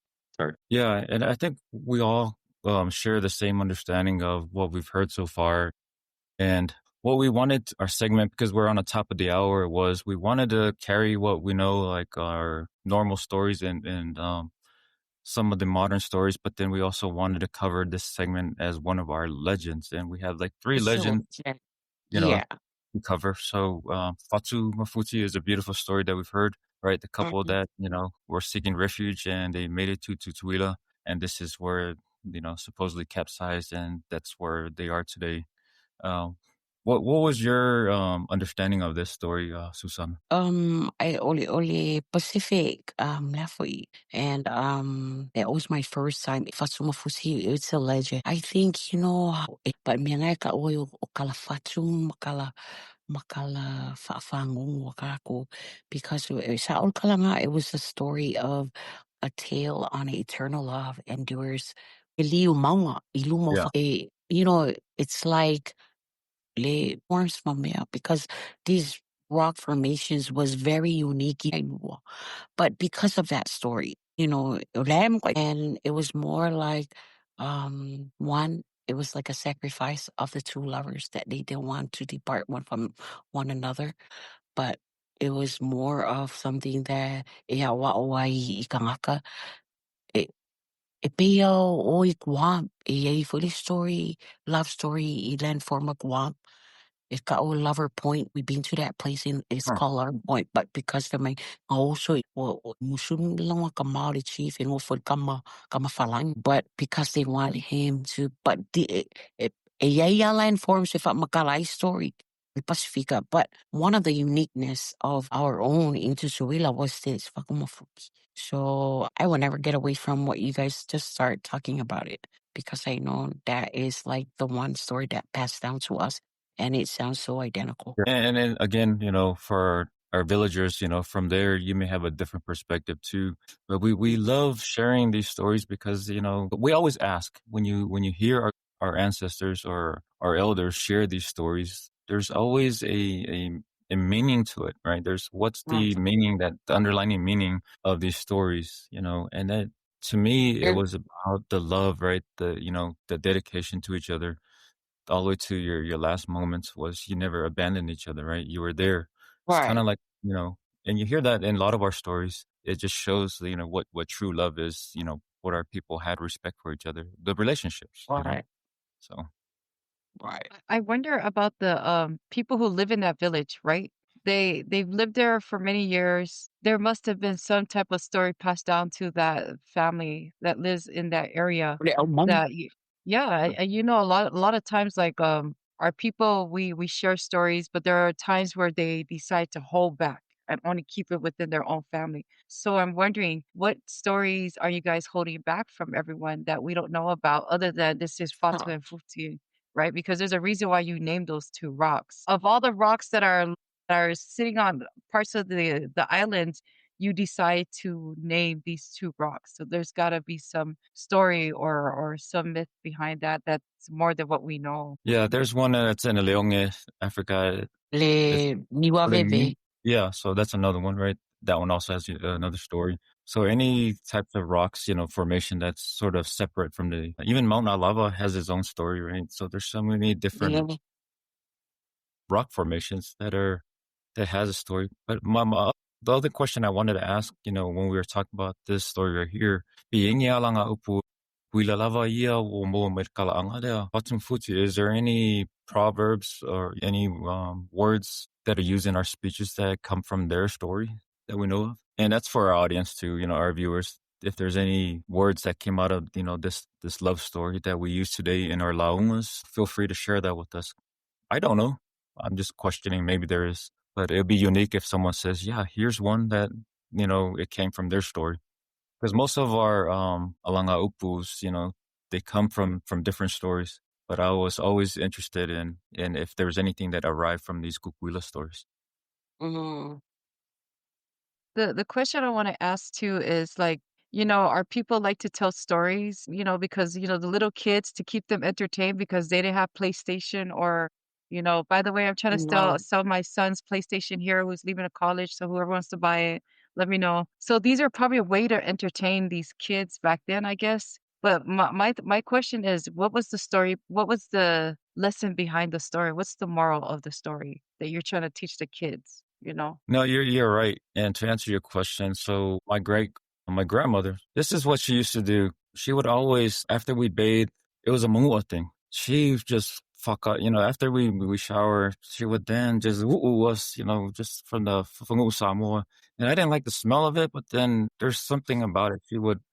That was the routine. Every evening she would put that oil on us, on all the kids. And then the lights were off. There was no TV. And then she will say, "Fangongo time," or, like Mhm. stories, and she'll just go on, like, but I've forgotten so many, but then that's one of the experiences I cherish. You just mentioned Lao. So you will never have that experience anymore because Today. our aren't spending that time with us that because we're so glued to our TVs and our iPhones, but like is there anyone else that is having that experience with their grandmother to that actually sits down and tell these stories?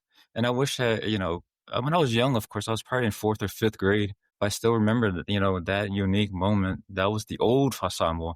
That's what those Oh, families did, during their before they go sleep. It was that, and then Umalo. Then she would always listen to the 2AP radio station, even though we were in Kukuila. She was always tuning into the 2AP radio station. So I always remember those things from my childhood. Yeah, interesting perspective there. I think today, well, yeah, I fika ko grandma built. O grandma way give me wala iki a grandma. O kere for story o le loe e grandma si vai kimi e pa waso i o le uniqueness nga o le au mainga e ko inga malo mako. Wai sa, if we were raised our lives back home, we still recall that one and more moments that's why if a palangi, it's like a shipwrecked Yeah. lovers. Wakuyuka. All the story o whakamafuki, all because o maungangi e lua ngā e. E ling masi sho kako, e mariere history, o maunganga whe mai, I think, ke mia ngā wako i palalangi mawa ai I landforms, metrographical forms, a kukuwila ia, mau of land lea, kaluaila ngā e. Le formation o maungangi e dua. Yeah, later on e loe whapalangi mawhai maku I kala ku tala tusi that e iaia kala whaasolo piko Samoa e whakau I maungangi e lua whaaso mafusi. E ngā anga passed down e lua o mai ka koe ola mi sama picking off i leongi picking off I kua ke re sauli town e ke lua le story Right. ka lua whamakalanga ko I ngā maloma kua. So today the power of technology that the generation that technology has taken over babysitter come But what's good about it, like what you said, Yeah. is it is captured in some of the stories, like even Moana, right? So in right. Moana stories, you kind of see like some of these stories are similar to ours, but then, it was Disney's brought to life. You know, we as islanders, rather than look at the unique stories and say, oh yeah, we have a story that's similar to that. But what do? We get on social media and we say, that's Samoan. No, she's not Samoan. She's this. Like you just missed the whole purpose of, the beauty Right. of It defeats the Yeah. whole purpose Mhm. of Shaolin. You missed the meaning of this, the underlying meaning of the story. Just want to make it unique to your island. They also, I see you're pondering a thought. What are you thinking? So I was when you guys were talking about, stories been told, I immediately thought about my grandma, right? My grandma, her parents died when she was 5 years old. And you had stories where your grandma was talking, telling you and stuff. My grandma would tell us stories about what happened when she was 5 years old, woke up to find her mom and dad dead. And it was Mm, during the influenza. wow. And she Mhm. would tell the story describing what she recalls and remember, took 3 days for her auntie to walk from, I think, Alepaca all the way down to Faleapunga, and it took that long because there were bodies, the bodies were she says she remembers that our own people, their bodies weren't handled with respect. They were just tossed on the road, didn't care, and because we're talking about the younger kids could not carry their parents' body, that the Mm, soldiers that were there at that time during that 1800s just threw their bodies like trash, like dogs, and whoever was alive had to fend for themselves. And so she was with her parents until her auntie showed up 3 days later to grab her and her infant baby, that brother that she didn't know how to care for other than, what she could just drip coconut liquid, whatever she could find around. I only say that because that was she kept the story alive by telling it, because that's how she could remember so she don't forget in her old age, and so that we don't forget who her parents are. And I feel like however story is told, like Fatima Futi or whatever, myths or what, there's a reason behind it. But that was just my grandma's way to keep the story alive and keep the memory in her head because as a 5-year-old, that's all you can go off of. And so that's what I thought about.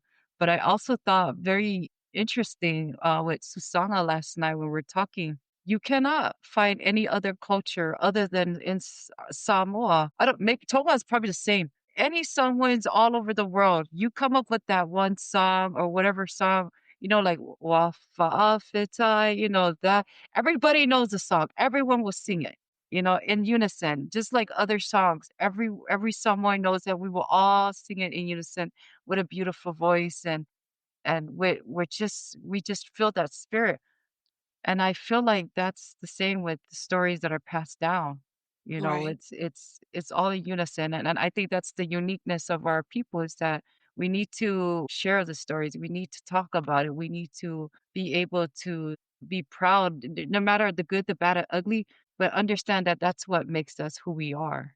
And that's how we were able to protect our culture, unlike other culture that had lost their land, lost their language, lost their beauty of who they are is because they backed down to things that they were afraid of and they weren't able to stand strong like what our people have. And just going through reading and studying about our history and our culture, it talks a lot about how our Samoan people, these foreigners were saying that these Samoans, these Pacific Islanders are very smart. They're very intelligent beyond other places they visit. They could not believe that we were able to even survive being in contact with foreign people, that our body was able to withstand those different diseases and still be alive and still populate. Unlike other places where they lost so many people because of the new change and people that came into their existence and introduced things that their body wasn't immune to. But I didn't want to get sidetracked, but that's my thought. That's what I was thinking about. No, I want to acknowledge all that was being said, about our Tutuila stories, and I want to also respect for our time. But I just wanted to tell our audience that there's more that we had planned to share, and I think we may not reach all of them because the other ones were, for example, the Mona resistance, and the blackbirding. So that was a good one that we also wanted to share. What was the other ones that we think we probably won't reach? It'll probably be something we do our Yeah. Tutuila version 5 or something. Mao. Oh yeah, the Mao. So The Mao. yeah, we wanted to bring each of those chiefs their perspectives of the Mao. So we wanted to read that. We were going to read that as well, and then we also were going to cover the Tokelau, the Swains Island stories. Moni has a lot of ties to that, so I think that will be something we reserve for when Moni comes back because there's so much that he can offer on that too. Apologies to our audience if you were waiting to hear some of these, but I don't think we'll reach that. What do you think, Leaso? Yeah, we purposely put those topics towards the end because we knew some of our panel members weren't able to make it, but we wanted them to share their perspective on these topics because they had some close ties to some of the topics that we were going to talk about. And also we knew that it was going to be a big discussion because there's so much to learn about what happened in the Tokelauians and their people and how it also ties into blackbirding and what happened to their population as far as, when we had, back in the 1800s when all of those things happened. But I'm not going to get into details because I want to save that.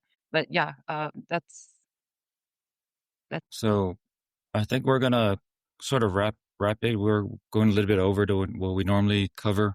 So thanks again to our audience for tuning in. We appreciate you chiming in. Thank you to Sister Susana and Brother Kalani for joining us as well. Always great to have our panel members. And thanks to you, Lasso, for preparing all the material and all the research, digging up and organizing for our panel members. So there's a lot that you do behind the scenes. So thank you for all the work that you do as well. So turn it over to Susana for your last words. Then we'll turn it over to Kalani.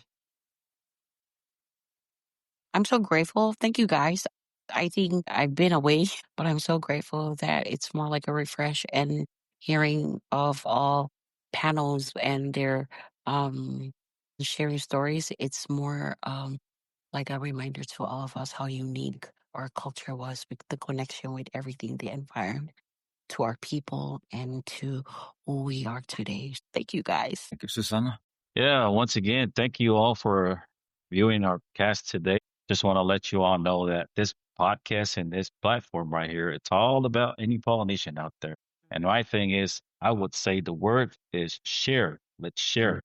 No matter what Yeah. story you have, please let's share it because that's the only way that we can carry our legacy and also the mana and also the everything about our families and our history because I think that the more we share is the more that we can keep in track and also that we can always write it down for the future of our generation.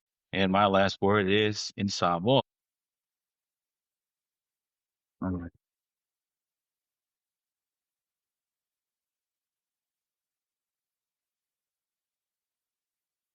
Yep.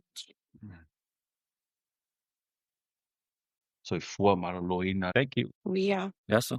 I just wanted to add, and thank you, Arlington, for getting me very involved with, our history. Otherwise, I wouldn't be looking into it. But, I just want everyone to know that just like what Kalani said, this is for our Polynesian people and also to include our Micronesian and Melanesian brothers and sisters as well. Because as I looked into the history, we're all actually one. And Correct. yeah, and at the same time, just learning about our culture, our people do not want to be forgotten. Let's not forget that. Our ancestors do not want to be forgotten in a world of chaos. And as we go about on this earth that we're living, we want to be able to bring them back out. As someone said in a comment about just leave the past behind. Yeah, we're gonna leave the past behind, but we're not gonna forget because our ancestors, they are the ones that made us. And just like Chief Afo, forgive me if I said it wrong, he played a big part in Christianity and in making us, be a part of who we are.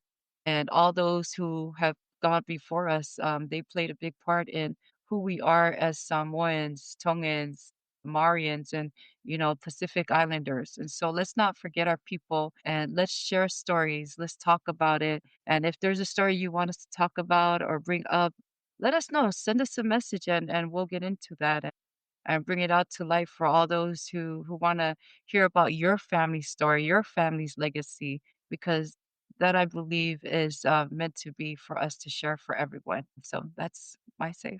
Thank you. Well, Thank we've you. all had our say, and again, thanks to all our viewers out there. We can't do it without you guys. So it's Sunday in some of the areas and Mondays in some of the areas of the Pacific. So for those who are getting into Sunday, well, have a blessed Sabbath to you all. So that being said, It's for us, almost we're 11. good night to some of us and good All morning. right. Everyone really post. So